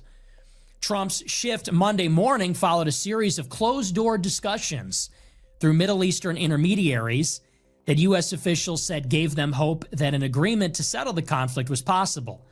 It also reflected a growing desire by Trump and some of his advisors to bring the war to a close.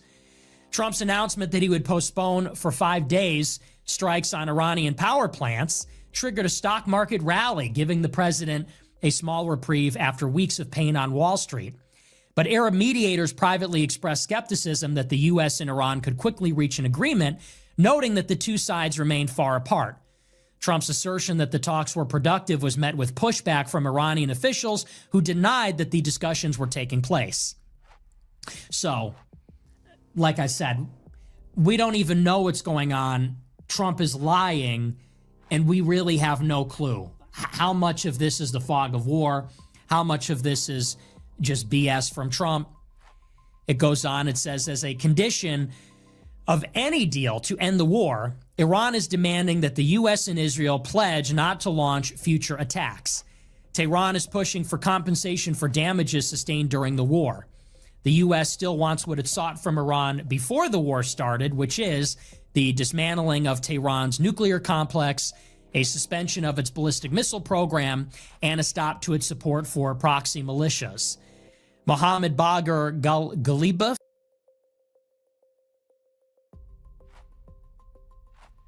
My thing is, if this is what we are doing for them to not have a nuclear system, I don't think this is the right approach to deter somebody from building nuclear weapons to defend themselves by trying to annihilate them and take them off the map. I don't think that's the way to go about. And play like you changing the regime up. Right. When you got the same people. Yeah, this BS. Ghalibaf, Iran's parliamentary speaker and one of the country's top remaining officials, suggested Monday that Tehran wasn't yet ready for negotiations with Washington. He wrote in English a few hours after Trump's comments, quote, Iranian people demand complete and remorseful punishment of the aggressors. He said that such optimism about negotiations is, quote, used to manipulate the financial and oil markets and escape the quagmire in which the U.S. and Israel are trapped. And it's so funny because I'm not going to, of course, address a lot of comments, but there are people who actually, just for the sake of Donald Trump going on a whim saying that he wanted to go against Iran, are now wanting to just take Iran out. Like, they don't care about the fact that these are innocent people who have not done anything to America. They have not launched any attack against any American citizen. But just because Trump said it, now they're like gun-ho, all in on destroying the entire country. But voted for no more wars. Voted for no wars. Yeah. What is wrong with these people? And just because we're playing Nick Fuentes' video, we're on Nick's side. We know wholeheartedly who the hell Nick Fuentes is, okay? Right. What's up, Rocking with Cowboy and Vic to the Veil? Thank you guys for coming in. And Rinky Rink, thank you for coming in. But at the end of the day, everybody's entitled to their own opinion, and we don't care about what your opinion is because we have ours. Just make sure you don't attack the chat and don't attack the panel. Now, whatever comments you want to put in the chat, we don't mind that at all. You can put whatever you think about what's going on, or you don't have to agree with us. We don't care about that either, because we're gonna believe what we're gonna believe, just like you're gonna believe whatever you're gonna believe. But what we're not gonna tolerate, anybody advocating for higher gas prices for American people is anti-American. So if you are for a war that doesn't, like I say, benefit us in any kind of way, but makes everything more expensive, you are the anti-American. You are the terrorist. You are the person that needs to be kicked out and deported because you are not a patriot. Go help out with the war. Or take your ass out there to Iran. Go sign up to go get on the fight front over there for line. Iran. Yeah, exactly. And like Victor DeVale said, I can't stand this guy, but I'm glad he is flipped. And he's only flipped because he can't get his way. So don't get it twisted, Vicky. He's still the same person. He's still the same person who he's always been. It's just that he's not getting his way. So now, he want to burn down the whole house. Is basically, and Trump is gonna do the same thing when he don't get his way. He's burning down. And in my opinion, Trump is already burning down the whole entire house because he didn't get his way the first time. So And basically, he know that's this what is we're really his dealing with. last time, so he don't give a damn Yeah, what happened yeah, to the fucking house. yeah. He know he's not He gonna be the go president again. So he gonna yeah, suck this country dry and I leave already y'all have. whatever. Did you not hear what the Federal Reserve said? We Nah, are he's broke, still broke. sucking. He's still sucking. No, trust me, he's sucking. He's sucking. So, Right, right. Baby, he milking us for every penny that we have. We're not gonna have shit when he get finished. he is taking America's life source, all of it. Talk about good versus evil. Right.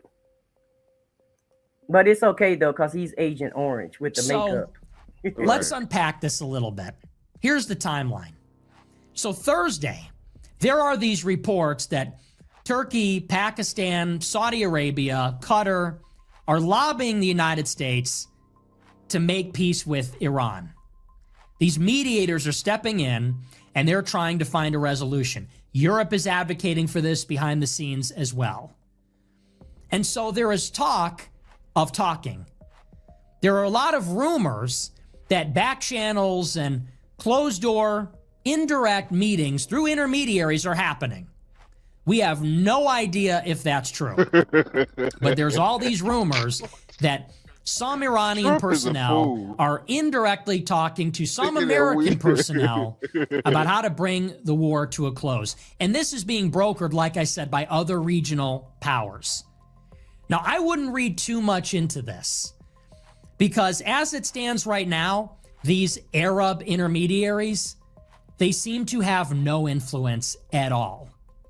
It was these Arab intermediaries that tried to get the U.S. and Iran together for this second round of negotiations a month ago. It was Saudi Arabia, Qatar, the Emirates, Oman, Turkey, Pakistan, all these, Egypt, all these countries. They all tried in February to get the U.S. and Iran back together in a room, which they then did in Oman, in Switzerland, to try to hash it out, and it didn't work. And they are lobbying the United States to try to de-escalate the conflict even now. Saudi Arabia, Qatar, the Emirates, they want us to finish Iran off, but they want the war over because they cannot sustain these attacks on their infrastructure. It's destroying their real estate, tourism, banking industries, not to mention energy, not to mention the trade that's been disrupted with the closure of the Strait of Hormuz. Not just them. And that's not working either. But they So right there's there. much talk, none of it confirmed, none of it verified, and all of it being denied. Iran denies they're talking to the United States in any capacity. And yet there are these persistent rumors that Arab countries are trying to broker a deal. This is on Pause it Thursday. one more time because I want to say something Saturday, about that. Trump. That's the whole thing. Iran is saying that they're not talking to Agent Orange. Agent Orange is saying that he's talking to Iran and making deals, which i.e. mean Jared Kushner and his daddy, right? Right. But at the end of the day, we got two liars here. We don't know who to believe. We can't really believe Iran, and we can't really believe Agent Orange because, you know, he lies so much. And so the American public and the rest of the world is kind of like in the dark because we really don't know what the hell is going on at the end of the day.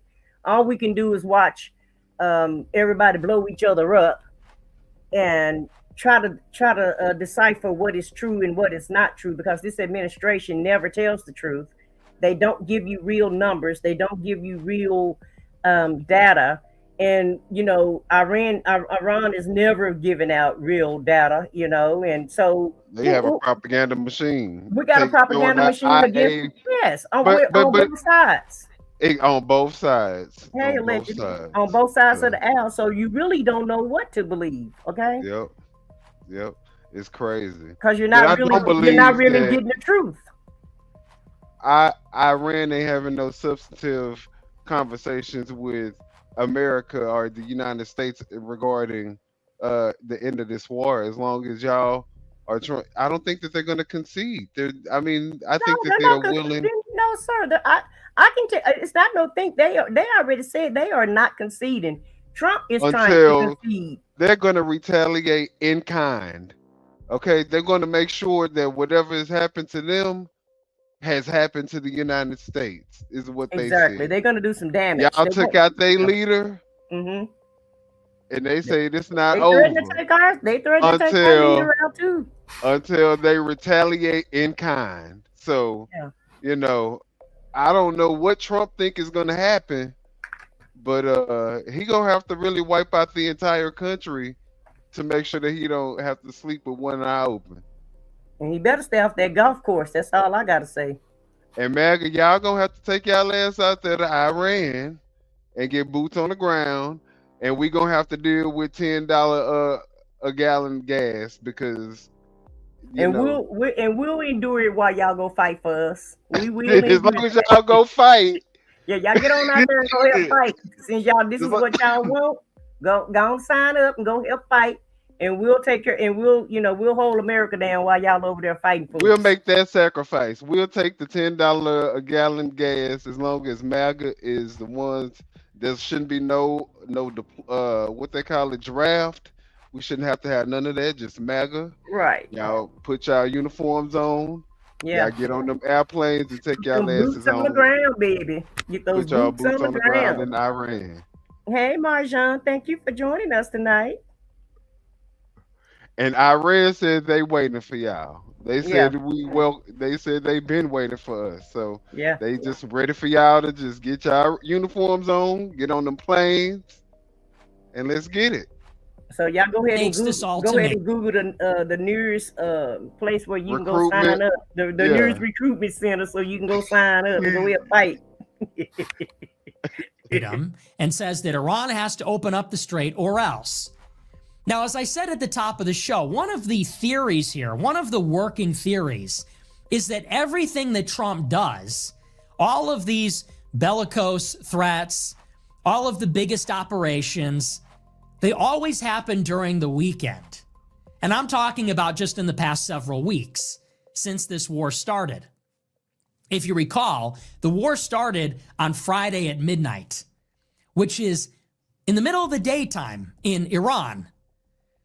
Normally, you don't launch your all-out ambush sneak attack during the day because you want to do it under the cover of darkness. So why did they do it at midnight on Friday? Well, they gave some excuses. They said there was confidence that the Ayatollah would be in his residence at that time. They had to act on the intelligence. And there's some other tactical reasons, they said. Could possibly the reason be that the markets had closed? The markets open on Monday morning. They close on Friday afternoon. So did Trump wait until the markets closed to launch an attack on Iran? That'd be a yes. Why would he do that? Of course. Well, the reason is He did. any war in the Persian Gulf is going to cause significant pain in the stock market because You go to jail oil, for trying to manipulate the natural market. gas, fertilizer, Yeah, he's trying and to do other it now. essential commodities, That's why he's hollering it's helium, over with. as well as aluminum, many things, especially things that are needed for data centers, technology, that all moves through the Persian Gulf and out the Strait of Hormuz. Everybody knows you bomb Iran, Strait of Hormuz is closed, and you're going to get an economic catastrophe. So in other words, Trump waits for the markets to close to basically cuck all the traders and investors.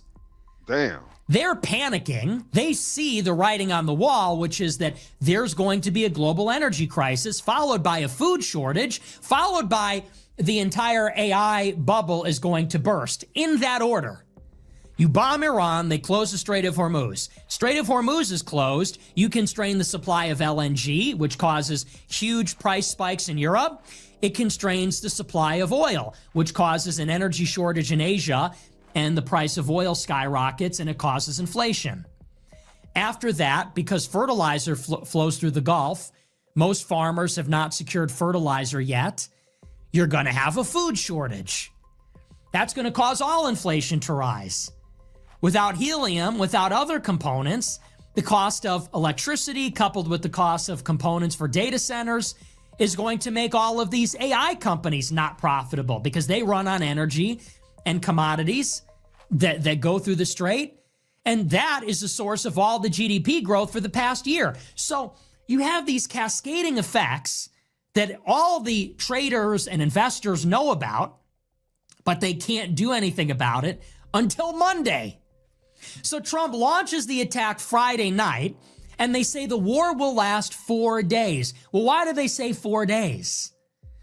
Because by the third day, you also have the timing that it was the Jewish holiday of Purim, which was on Monday, which is interesting. And that's when the Jews commemorate the slaughter of 80,000 Iranians after they win a war against them. But why do they say 4 days? They want to launch the war on Friday after markets close, fight really hard through Saturday, through Sunday, hoping that by Monday morning, it's almost over. Nick, that's a and by Monday morning, everybody is relieved. Right. Everybody is no longer panicking. They see that Trump has got everything under control. They're trusting the plan. Plan trusters are in control, and the economy resumes as normal. Maybe that was the play. And it was also last week that Trump launched the attack on Karg Island. Remember when Trump bombed Karg Island, which is the central hub of Iran's energy that goes through the Persian Gulf? That was on a Friday as well.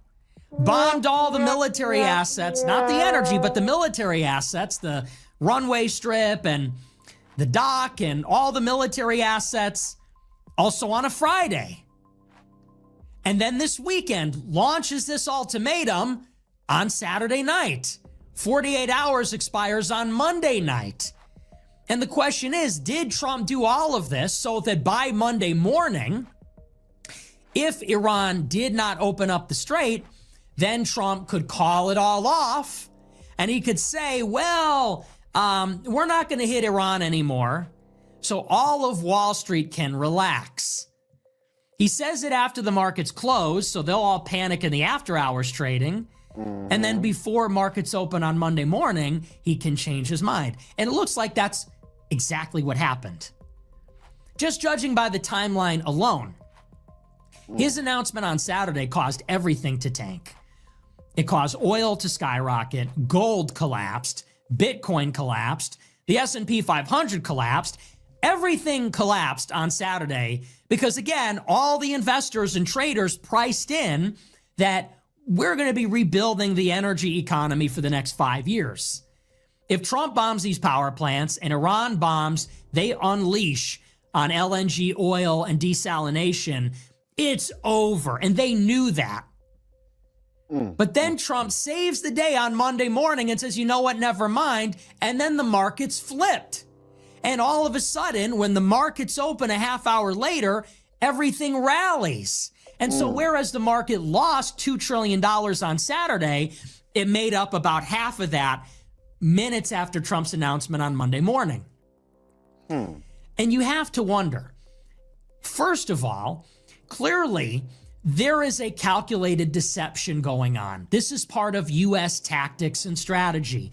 You cannot trust the government in a time of war because what the government says and does is also read and heard and seen by the enemy. So it's a signal. It's not just information for the masses. It's a signal to our opponents. So from on its face, from first principles, you can't trust what the government says, but we also now know the government is just engaging in strategic lying. They're just lying about everything. All the actors in the whole government are lying about everything all the time. They're lying about that school that was hit. They're lying about who started the war, the imminent threat. They're lying about everything. And this whole 48-hour ultimatum was a ruse. It was another deception. That's one. So number one is you can't trust Trump on anything. Everything he says is a lie. Number two, aside from that, and maybe more. We're not even going to get into number two right now. We're going to get into number two a little bit later on. We'll come back to number two. But I think what we should kind of hone in on, and I don't know, I feel like this has been longer than, this must have been the full. See, we're watching the full one. I'm like, I thought I had a little 20-minute clip. We're 36 minutes in. Yeah. His soapbox. He swear he breaking it all the way down. And he's bringing out some good points. He ain't convincing me about what side he on. He's just mad. It's mad day for Nick. So he's spilling all of the beans. but he's actually telling the truth. Trump did try to do a sneak attack and thought he was going to manipulate the markets, and that's the reason why he's saying right now that the war is over with, because he's really trying to manipulate the markets to bring the stock market back up, which is really, in my view, inside trading.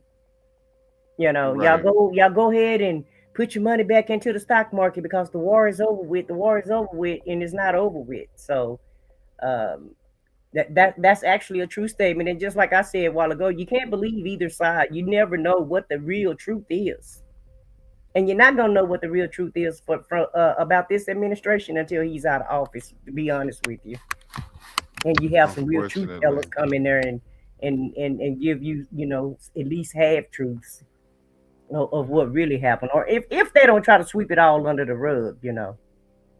Well, some of the things that I really kind of just wanted to talk about before we moved on to, if we get into his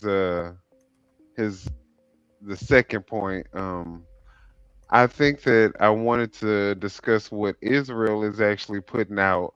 They're really kind of going all in on this AI propaganda campaign against Trump, just like Trump has been using AI, but it's just been against people like Obama, and to call him a monkey and stuff like Against that. Americans, yeah, America, and and showing a himself real shitting all president. over Americans. Yeah, Then when he's so infatuated with Obama. Obama just lived rent free in his head, and Biden. He's so and jealous of Obama them. done did everything way Yeah, better than him, so and that's Biden, why he's and jealous. Biden. Yeah, Biden did too, They play like Biden was a horrible president, but Biden but didn't he put us did in the everything wall. better than him. Even Nixon did better than this ninja here. So here's one.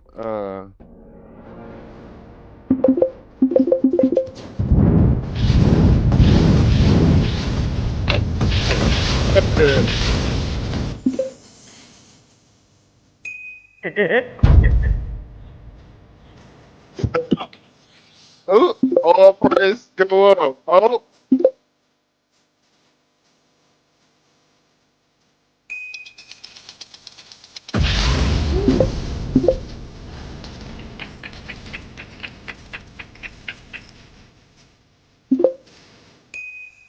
uh, all prices still going up. I'm bad. He just bad. Yeah, like we gonna still go through.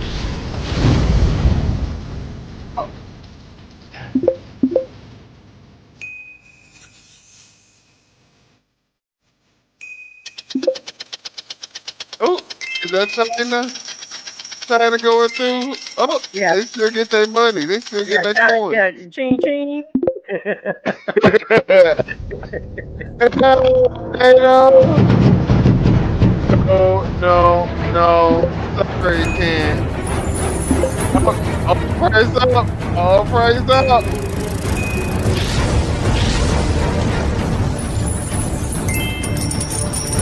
And they say once you're gone, then we'll be the dominant one.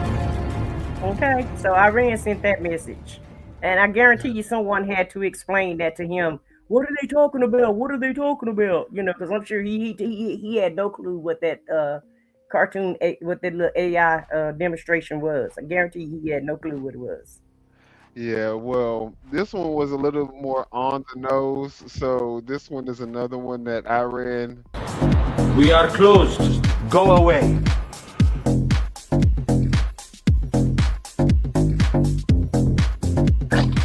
I have a reservation.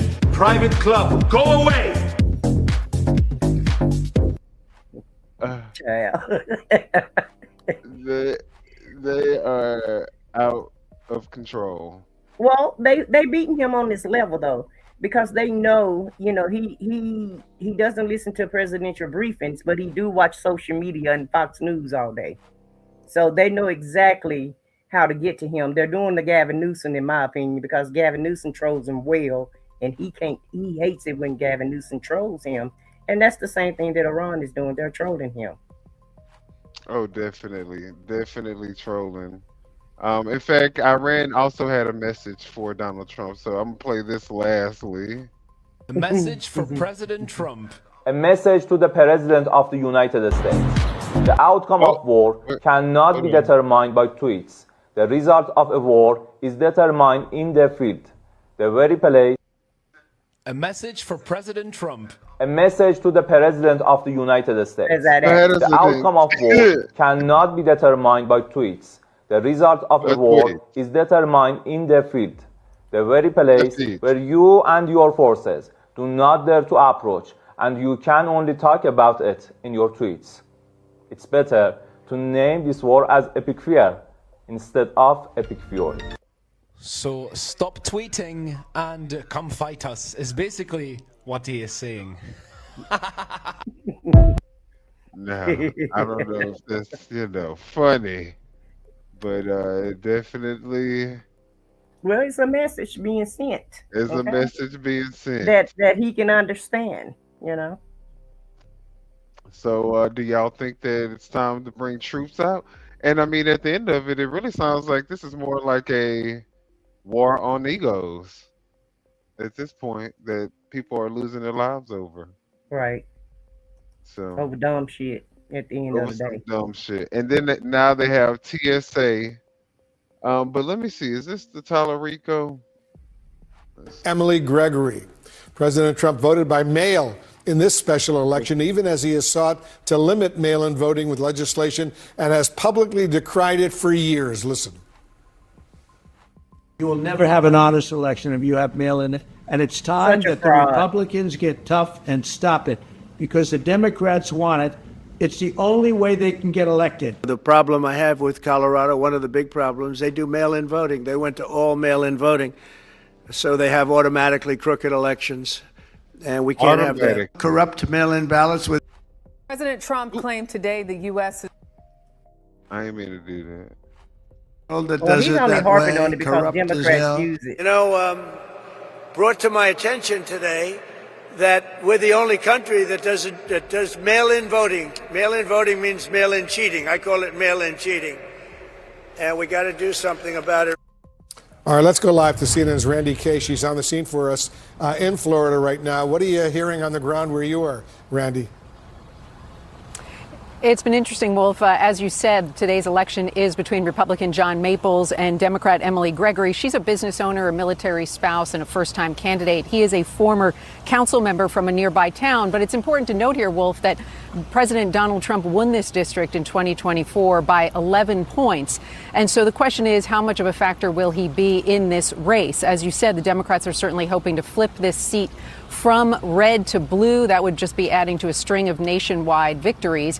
And we were able to confirm that President Donald Trump did vote by mail, according to the Palm Beach County records. Now, as you know, yesterday he called mail-in voting mail-in cheating. So it's interesting that we were able to confirm that he did vote by mail. He is one of 180,000 residents here in District 87 that can vote today in this special election. There are others that voted by mail, others that took part in early voting. But the White House has said in regard to his vote by mail, they issued a statement to CNN saying, as everyone knows, the president is a resident of Palm Beach and participates in Florida elections, but he obviously primarily lives at the White House in Washington, D.C. This is a non-story. Well, we've been talking to voters here all morning, both Republican and Democrats, not only about the election, but also about President Trump's influence in the election, as well as the fact that he voted by mail. And here's some of what we heard. There's no reason to do by mail. So do you think President Trump shouldn't have voted by mail? Correct. I think he shouldn't have. If he's against something, why are you doing it? Well, I think voting by mail is fine. So, he seems to talk out of both sides of his mouth about it. Like he doesn't like it if it's not going to help Republicans. I mean, all we can do is vote, right? So vote and pray. Now, Donald Trump did endorse John Maples, the Republican in this race, calling Maples a very successful businessman and civil leader who is known and loved, adding that he will be a terrific legislator. When I asked some of the voters here, again, both Republicans and Democrats, whether or not Donald Trump is a factor in this race, many of them said they didn't even know that he had endorsed John Maples, and that wasn't really a factor for them, while others did say that was important, that whatever President Donald Trump says, they will do. So the polls are open here in Florida until 7 p.m. tonight, Wolf, and we should have some results after that. We'll see how that unfolds. Randy Kay on the scene for us. Thank you very, very much. The President of the United States is voting today and did vote today. He voted by mail. And that is what not voting by mail is one of the major things that he has been pressing on, prohibiting that with exceptions as part of the Save America Act. Just listen to what he said yesterday about it. Mail-in voting means mail-in cheating. I call it mail-in cheating. And we got to do something about it. Yeah. Again, he just voted by mail. I will say the White House called this a non-story because he's at the White House and he couldn't possibly get to Florida. He has an important job, but there are other people who have jobs that are hard to get away from, which is why mail-in ballot, mail-in voting exists. Right. I mean, I was about to read the White House statement to you that it's a non-story because the president, in his call to ban mail-in voting, does have these 4 areas that he says should be carved out for exceptions. And for him, it would be travel in this case, since he's not in Florida at the moment. But and he's the president of the United States. Sure. That's a big exception. And he's got things to do in D.C. Obviously, a lot of things to attend for today. But just having that flexibility does, bolster the point why this system exists in the first place, because if you want to bolster voting overall, you do have to make it flexible and create these conditions where all people who are eligible to vote can participate. And the mail voting provision is one of the aspects that is causing the president to lose Republican support in the Senate, because there are Republicans from rural states whose voters would have a real problem without having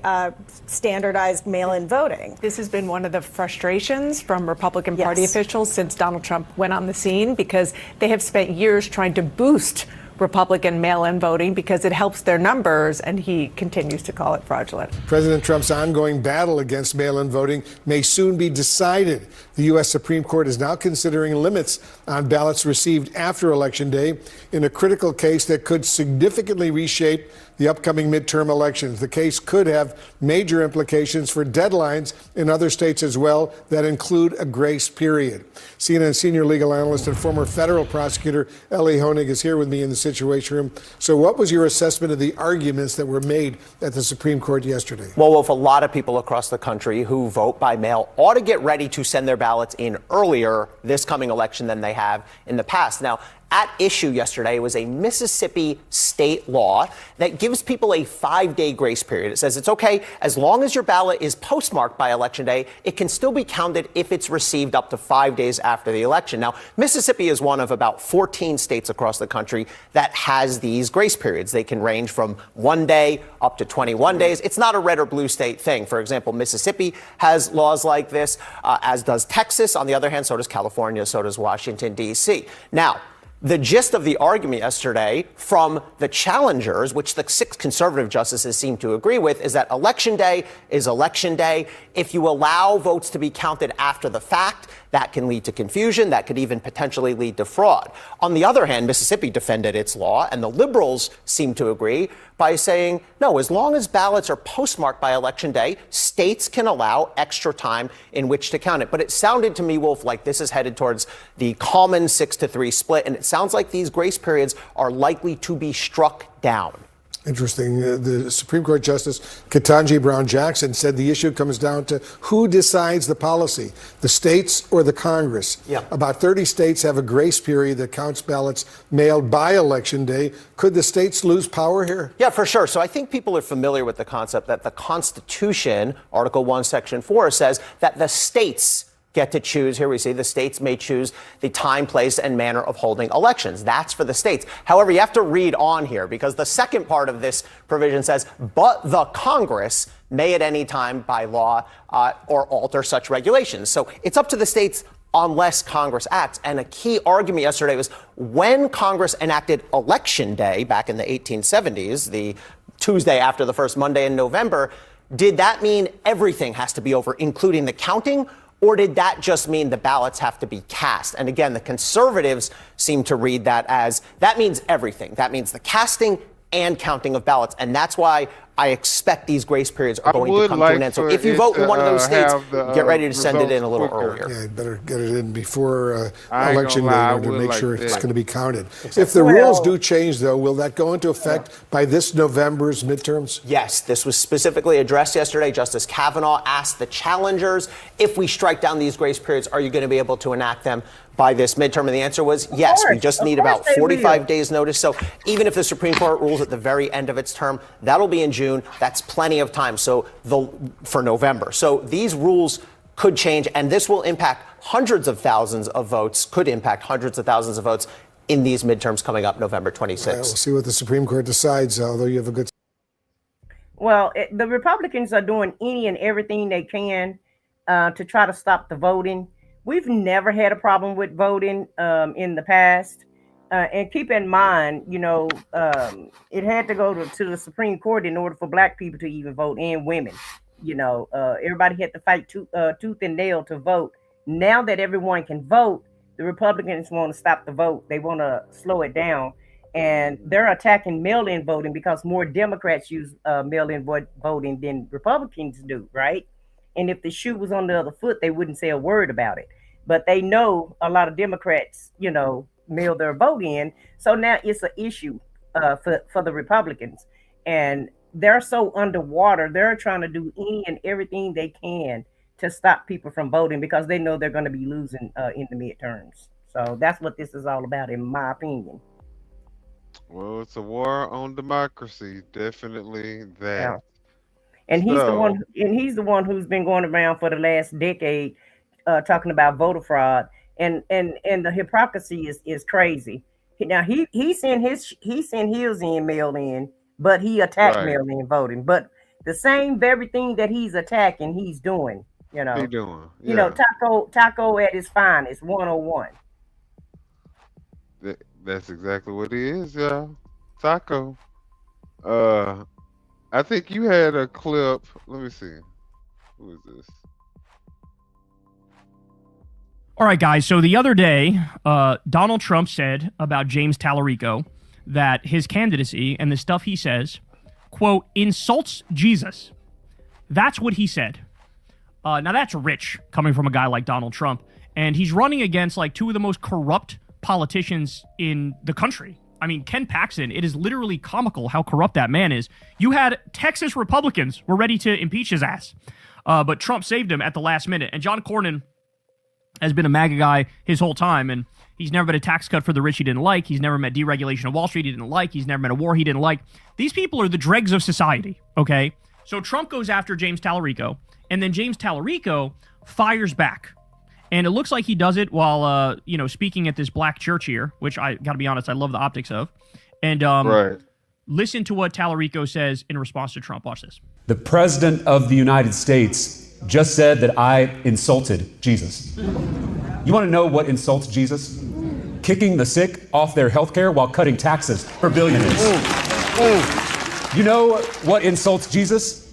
Deporting the stranger and separating babies from their mothers. You know what insults Jesus? Bombing innocent school children in Iran and sending our brave men and women off to die in another forever war. You know what insults Jesus? Covering up the Epstein files and then refusing to prosecute a single person in them. I am not a perfect Christian. I don't claim to be. There's only been one perfect Christian, and he was crucified on a cross 2,000 years ago. Jesus told us, he told us to love our neighbors as ourselves. He told us on earth as it is in heaven. Can we imagine and that includes war immigrants in heaven? Can we imagine bigotry in heaven? Can we imagine poverty in heaven? Then why do we tolerate these things on earth? Damn, bro, he fucked him up. He fucked him up. The thing about Talarico is he's smart. Like, he's a genuinely very intelligent guy. And so as soon as Trump said to him, you're insulting Jesus, he immediately went, bitch, here's all the ways you insult Jesus, motherfucker.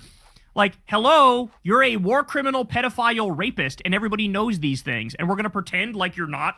We're going to pretend like you're holier than thou. Like, you're the most corrupt person that's ever been in the White House ever in human history. It's not even close. You scammed your own supporters with a crypto shit coin. Melania did too. Like, you guys are a sick, disgusting joke. These, like, the Trump family stole from a cancer charity, a children's cancer charity. And we're going to take these people seriously?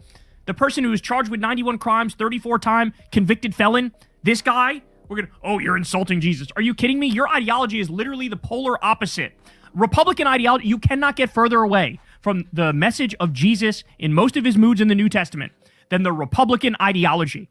The Republican ideology is all about super serving the Epstein class, super serving the billionaires, endless tax cuts for the wealthy, the ultra wealthy, endless wars, crashing the stock market, destroying basic government services, like Talarico alluded to, kicking 18 million people off Medicaid. At the same time, you double, triple, quadruple, and more health insurance premiums.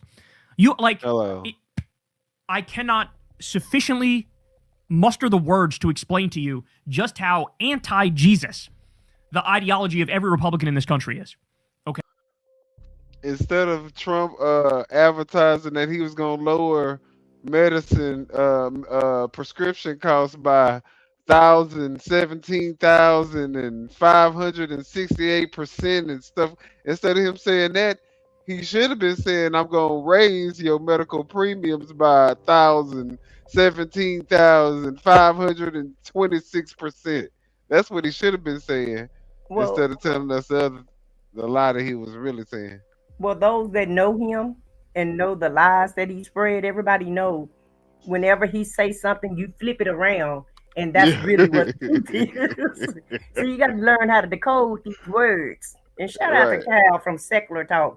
Y'all go subscribe to Secular Talk if you like Kyle's video and you want to hear more of his content.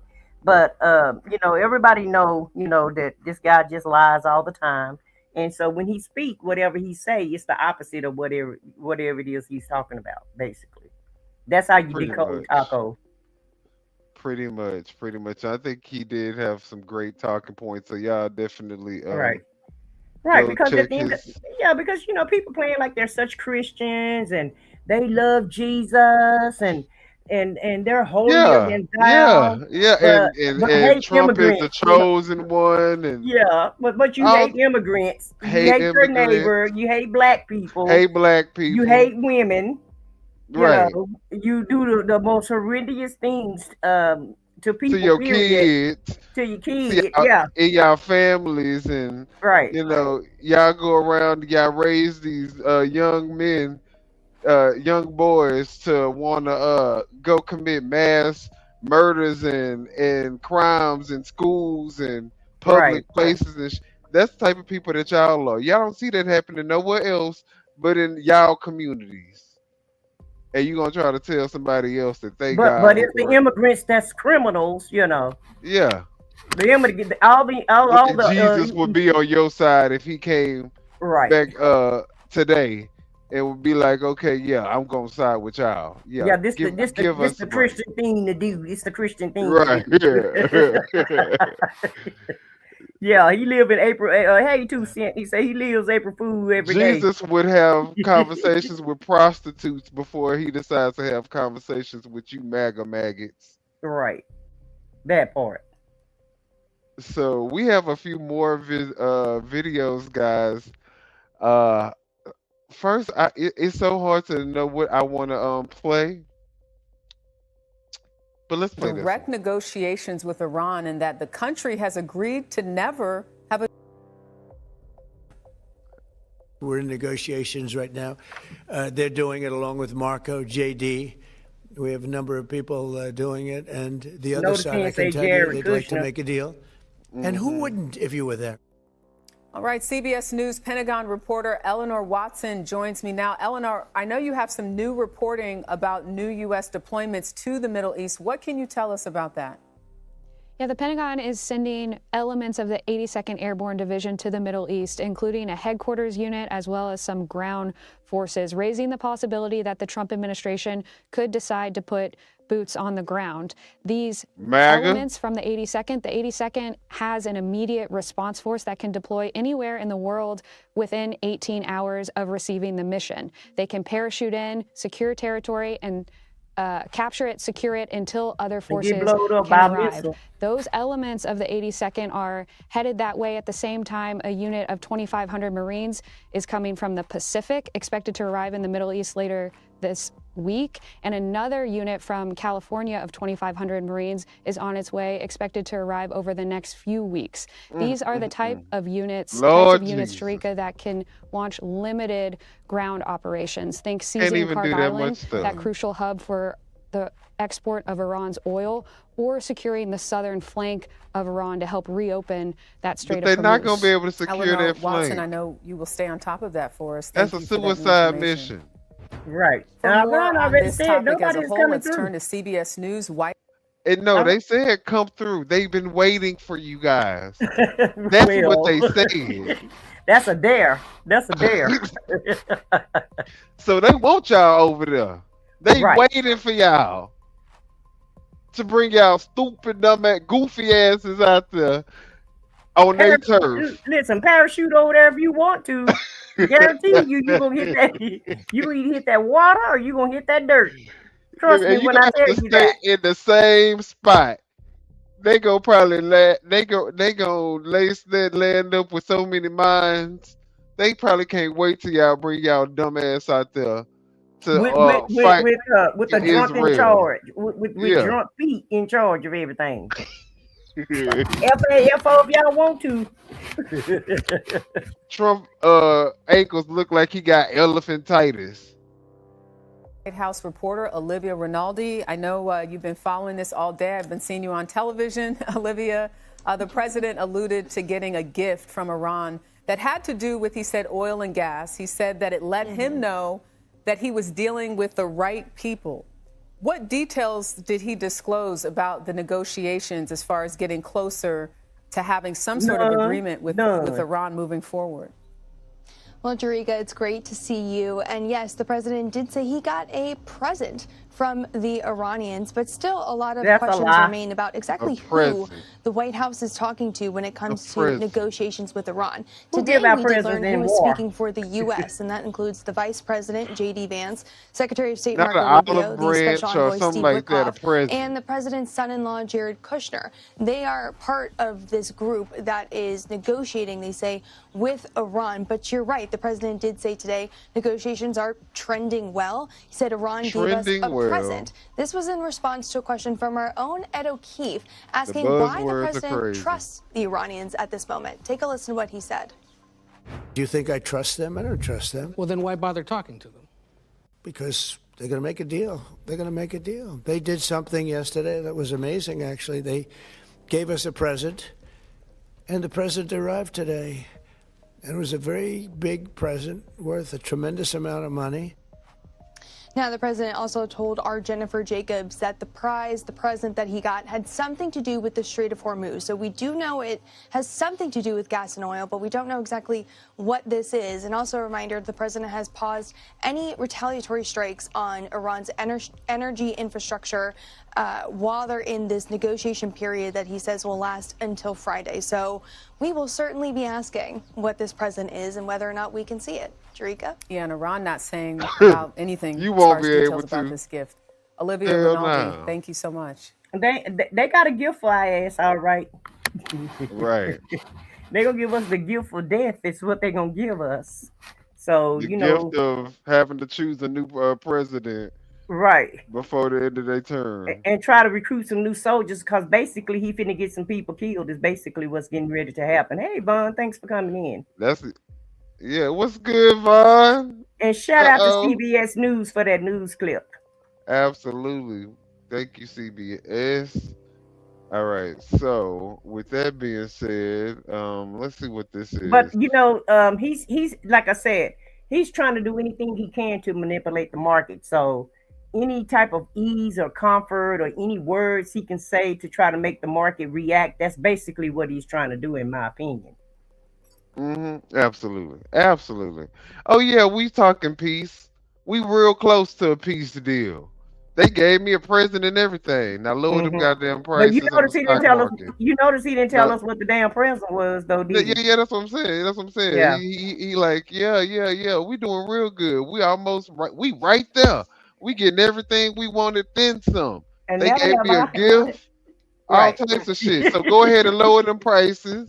Yeah, go ahead and lower all the stock market. And put your money into the stock market. But never have I ever heard of any country giving anybody a gift during war. That is just. But Trump, see, the thing about Trump, he's been getting away with these outrageous, ludicrous, like unbelievable. Even if it was in a movie script, people would still say no. Ain't nobody gonna actually think this is real. He's been getting away with this type of stuff. To where now he feels like I ain't even got to think about the damn lie. I could just say whatever outrageous thing I want to say, and y'all are gonna suck it up. Yeah, whatever come to mind, and y'all are just going to eat it up like it's just the best thing in the world. Right. You know, all my shit that come out of y'all are gonna eat that shit up. He's talking about they want to make a deal. They want to make a deal. Yeah. You know he lying when he talk like that. So they gave us a present. They want to make a deal. And you notice the newscasters went ahead and mentioned Jared Kushner's name, but you notice Trump did. Oh, J.D. Vance and Marco Rubio, they going over there to talk. But never. He want to distance the fact. Yeah, he want to distance the fact that Jared Kushner's over there talking from everything. Yeah, he wanted to keep him. And all Kushner doing is trying to fill up his damn pockets. Also, he's over there trying to make some land deals. I guarantee you that. Real estate. Yeah. Well, I mean, y'all know the gist of the story. Let us know if we got something wrong, because I feel like we hit the nail right on the head, and y'all know it. Even MAGA in here ain't even saying nothing because they know this shit is the truth. We are going down like you said, it's a race to the bottom. It is a race to the bottom. And I don't see anything happening that's going to benefit us in the long run, except for the fact that y'all think that y'all may disarm Iran's ability to create nuclear weapons.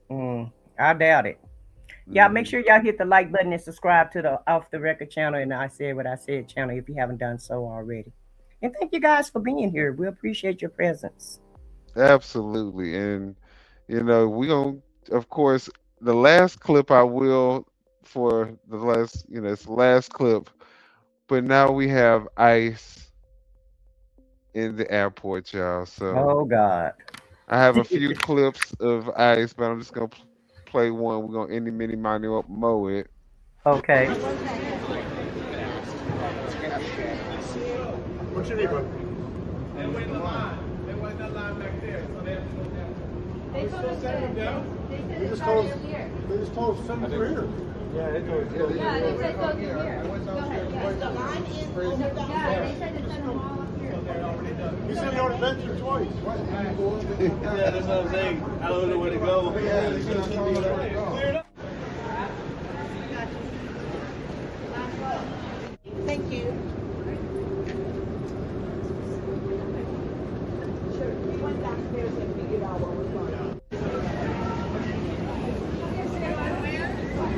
First off, they got ICE agents in places. I don't even see the damn regular TSA yet. Right. They got ICE agents all over this goddamn airport. They don't have that much TSA in these airports on a daily basis. TSA calling in, cause TSA calling in sick. They're not getting paid, and I don't blame them. I wouldn't go up there either. But you look how nice ICE is being since they unmasked. I know. That's one good thing. They ain't got the masks on. Yeah. They said that's what I feel like emboldened them to do the crazy stuff that they were doing, because not only J.D. Vance told them that they had absolute immunity, but then of course y'all have masks and nobody know who y'all are. So it was a recipe for disaster anyway. But yeah, they being nice here. They still stick out like a sore thumb, but right, looking stupid. I guarantee you they have no clue of what they doing. It looked like when you go to a hotel and they having a convention there, and you see a whole bunch of people that have like costumes on. This is what I see when I'm looking at these people. People that they don't really belong here. They stick out like a sore thumb, and people are just waiting for the convention to be over. Terminal A Look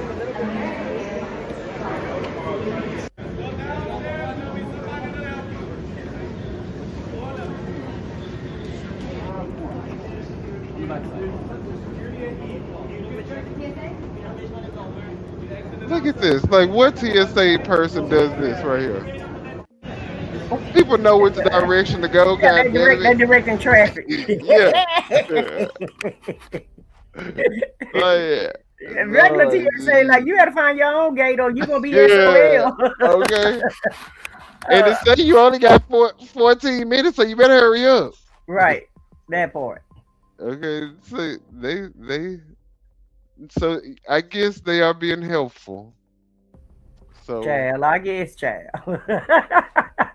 But I feel like they got all the minority ICE agents in the airports without the mask, so they know that they're gonna be on their P's They're trying to put the blacks out there, so to make y'all feel like all ICE agents are black, and so while the KK and women put the blacks and the women out there on the front line. Any of the minorities, the Hispanics, the Browns, the blacks, the Browns, the women, the yellows, all of them. Yeah, and they just looking for a paycheck. And the white ones, they out there with the mask still on. Well, Nana said she wouldn't even get on no plane, not even in a war, no way. I don't blame you, Nana. I wouldn't fly nowhere either. Not the way that plane went down yesterday on the damn tarmac. On tarmac.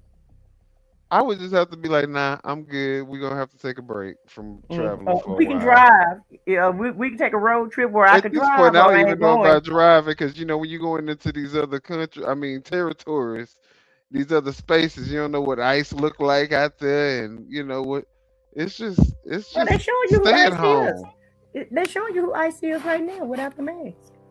You know what I'm saying? But you don't know when you go into these other driving through these other places. Yeah. They may have border patrol. I don't know. The whole thing about it, nobody can really afford to go anywhere anyway at the end of the day. And then you do need to save your coins because the way this economy going. And the federal chair said we broke. Okay. Y'all better go stock up on some water. Yeah, and anything else you can stock up on because we're getting ready to have shortages. A lot of programs is getting ready to be complete and ended because this president is bankrupting the country. Not is, but have bankrupted. Let me change that. He has bankrupted the country already, and he's looking for more money. $6 trillion in assets is what we have. $47 trillion in debt is what we have to pay off. So that math ain't mathing at all. Nah, if you was a regular person, your ass would be unemployed. I mean, at this point, you would be filing for bankruptcy. Credit would be shot to hell. You can't purchase shit. You can't get no house. You're not getting a car. You're not getting nothing. You're right. Yeah, you can't even get an apartment with that type of debt. Right, and you're not gonna be able to buy no food and necessities. So and thank God it's not cold. Thank God it's heating up, and we're getting ready to hit the spring and the summer. Because I feel like a lot of people wouldn't even be able to do heating. Because some people in the north and the east, they buy the propane. And so I feel like that's going to be, depleted also. Seen a farmer on TV today on a news clip saying that we're getting ready to have food shortages because of the fertilizer that can't go through the Hormuz Strait. They can't bring it in.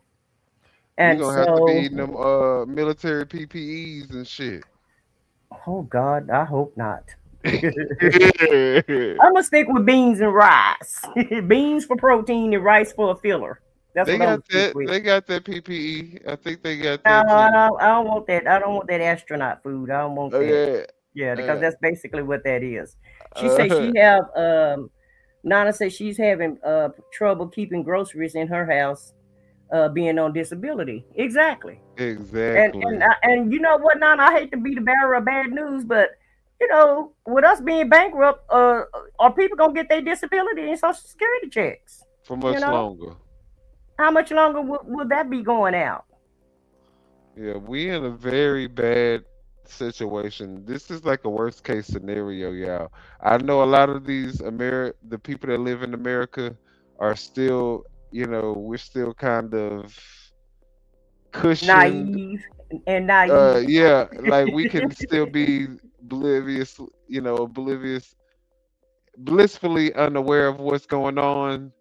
But as these gas prices keep rising, I think that's going to change. I think people are going to definitely start paying attention. We ain't going to have a choice. He is literally pricing us out of our regular ways of life. We all have lifestyles that we maintain. And once you start interfering with that, then you're going to really have a problem. I feel like a lot of checks are going to be slowed down, and maybe they may cut your check in half. And that's just my opinion. There's no research or data supporting that, but I'm just looking at the future. So if we don't have any money, then what they're going to do, they're going to lower your payments. And so, and whatever your payment is, whether it's a Social Security check, SSI check, food stamps, housing, and they already done lowered the prices on those. They've already kicked a lot of people off of the government programs. So in my mind, it's not going to be any government programs by the time this guy get out of office, because everything is going to be so bankrupt. We ain't going to be able to afford it. We're not going to be able to afford it. The truckers are not going to be able to bring, even if they get some food and they can haul it somewhere, they're not going to be able to afford to even haul. It's going to cost too much to haul. They'll be paying to haul the food and not getting no damn profit out of it. Right. If we keep going at this level. Right. So in addition to better get you some chickens and some seeds, some vegetable seeds, to start growing your own food, because well, once the Civil War break out, I feel like we're finna get ready to do some hard times for real. We're gonna have to come together. And whoever can help family out, you're gonna have to, I know, a lot of people don't want to be bothered with family, including myself, but we may have to help each other out. Yeah. The haves are gonna have to help the have-nots. Or the have-nots gonna have to help each other out. The haves are the ones in the billionaire, the Epstein class. So yeah, they're not gonna come to our rescue. Yeah, and I feel like a lot of people gonna lose their jobs too. I feel like a lot of jobs is gonna be ending also. Well, I hope it's definitely a big possibility, y'all. So gear up.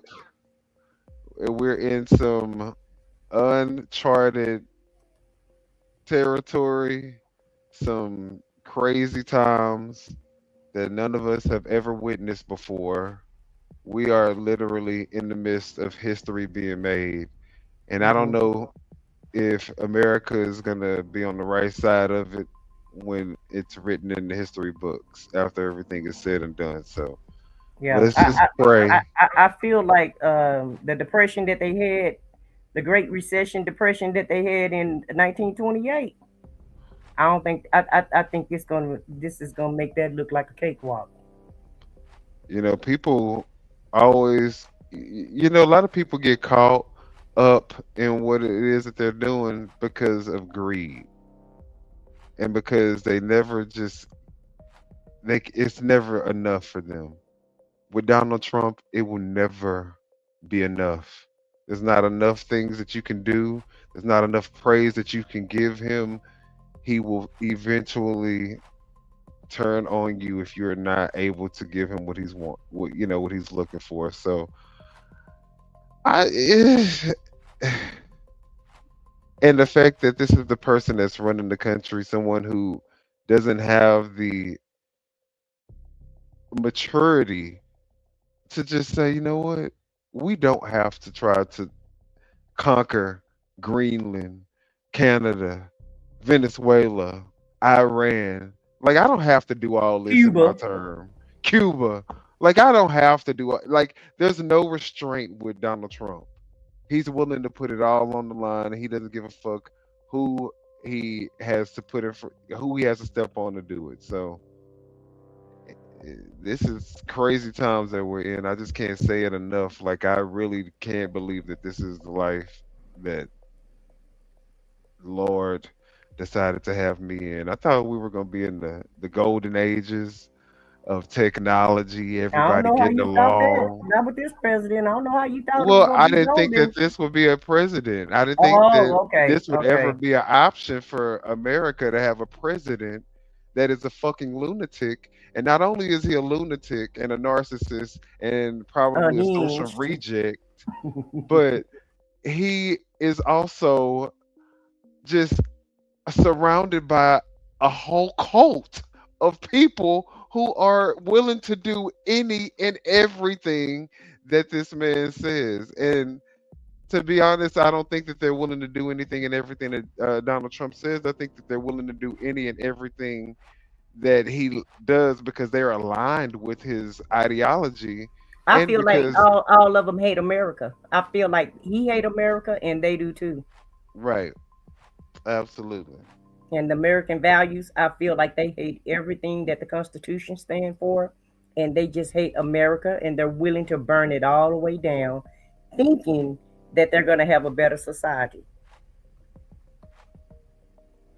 But knowing subconsciously, because I think that they all know, they see the writings on the. You know how you in a bad abusive relationship, you see all the red flags, but you still, because you're just a broken person, you still decide to stay. Stockholm syndrome. I think that's what we're dealing with, maybe. But Nah, anyways, I think we're dealing with a cult that's willing to bow down to whatever the leaders say, and whatever the leaders, just follow the leader and do whatever he say do, whether he's unhinged or not. And like I said, I feel like they hate America, and he hates America, and they don't even understand that he don't even like them either. He could care less about them also. But but because they're in the movement, they think they're part of the movement. right. Absolutely. That man probably talks so lowly about these people that support him. He knows how stupid and dumb they are. And that's why he gives you guys no respect. He takes your money and then he sets up the coin to where you can't even offload the coin. He has to approve it. Yeah, he's proving it over and over again that he don't give a damn about them. But he's Agent Orange, so he's the leader. He's the chosen one. Y'all keep playing follow the leader, and hopefully the Lord will and righteousness and good will prevail in the end. We just all have to come together. I think at some point we're gonna have to come to that realization about it's not about Democrats, it's not about Republicans, it's not about one side versus the other. It's not left to right, it's up and down. And guess what?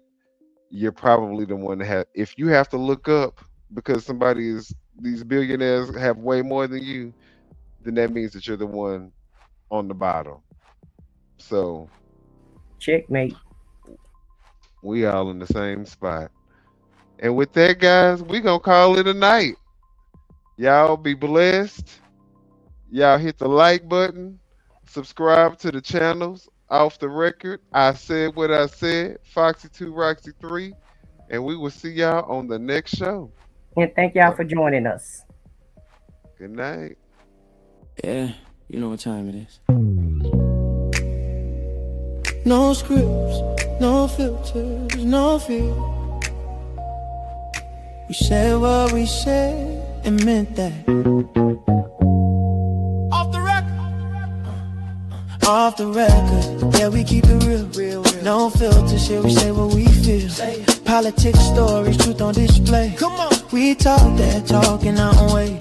Off the record, Minion the God, let's go. Foxy2, Roxy3, she go hard. I swear on everything that is exactly what he said right here in the studio. That is the funniest thing I have heard all week. So hard, busy with the facts, she never miss. Nah, I said what I said, that's the twist. Off the record, yeah, come and catch the vibe. Where real ones talk and the truth survive.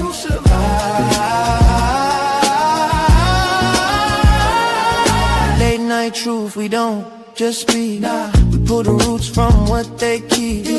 paint of progress, we light the flame. No spin, no script, we call it by name. Minion, bring the vision. Foxy, bring the flame. Lizzie, drop a seat, it'll never be the same. I said what I said, say it loud, no shame. We taking truth global, remember the name. No apologies, no disguise. Just soul and purpose in our eyes. We move with power, bold and free. Say it loud, you gon' feel this energy.